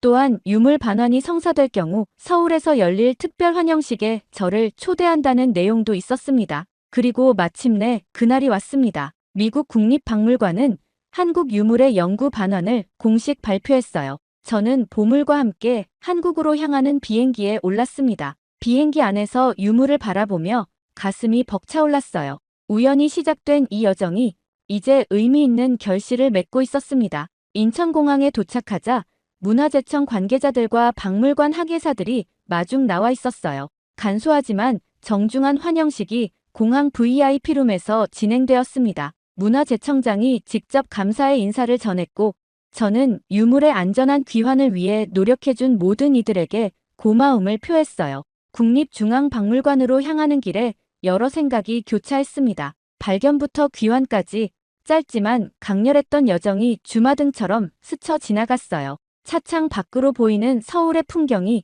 이제는 낯설지 않게 느껴졌습니다. 박물관에 도착하자 소규모 인수식이 거행되었어요. 정부 인사들과 학계 관계자들이 참석한 자리에서 저는 유물을 문화재청장에게 공식적으로 전달했습니다. 조용한 박수 소리가 객석에서 울려 퍼졌어요. 몇몇 참석자들의 눈가에 감동의 눈물이 비쳤습니다. 다음 날 아침, 박물관은 평소보다 일찍 문을 열었어요.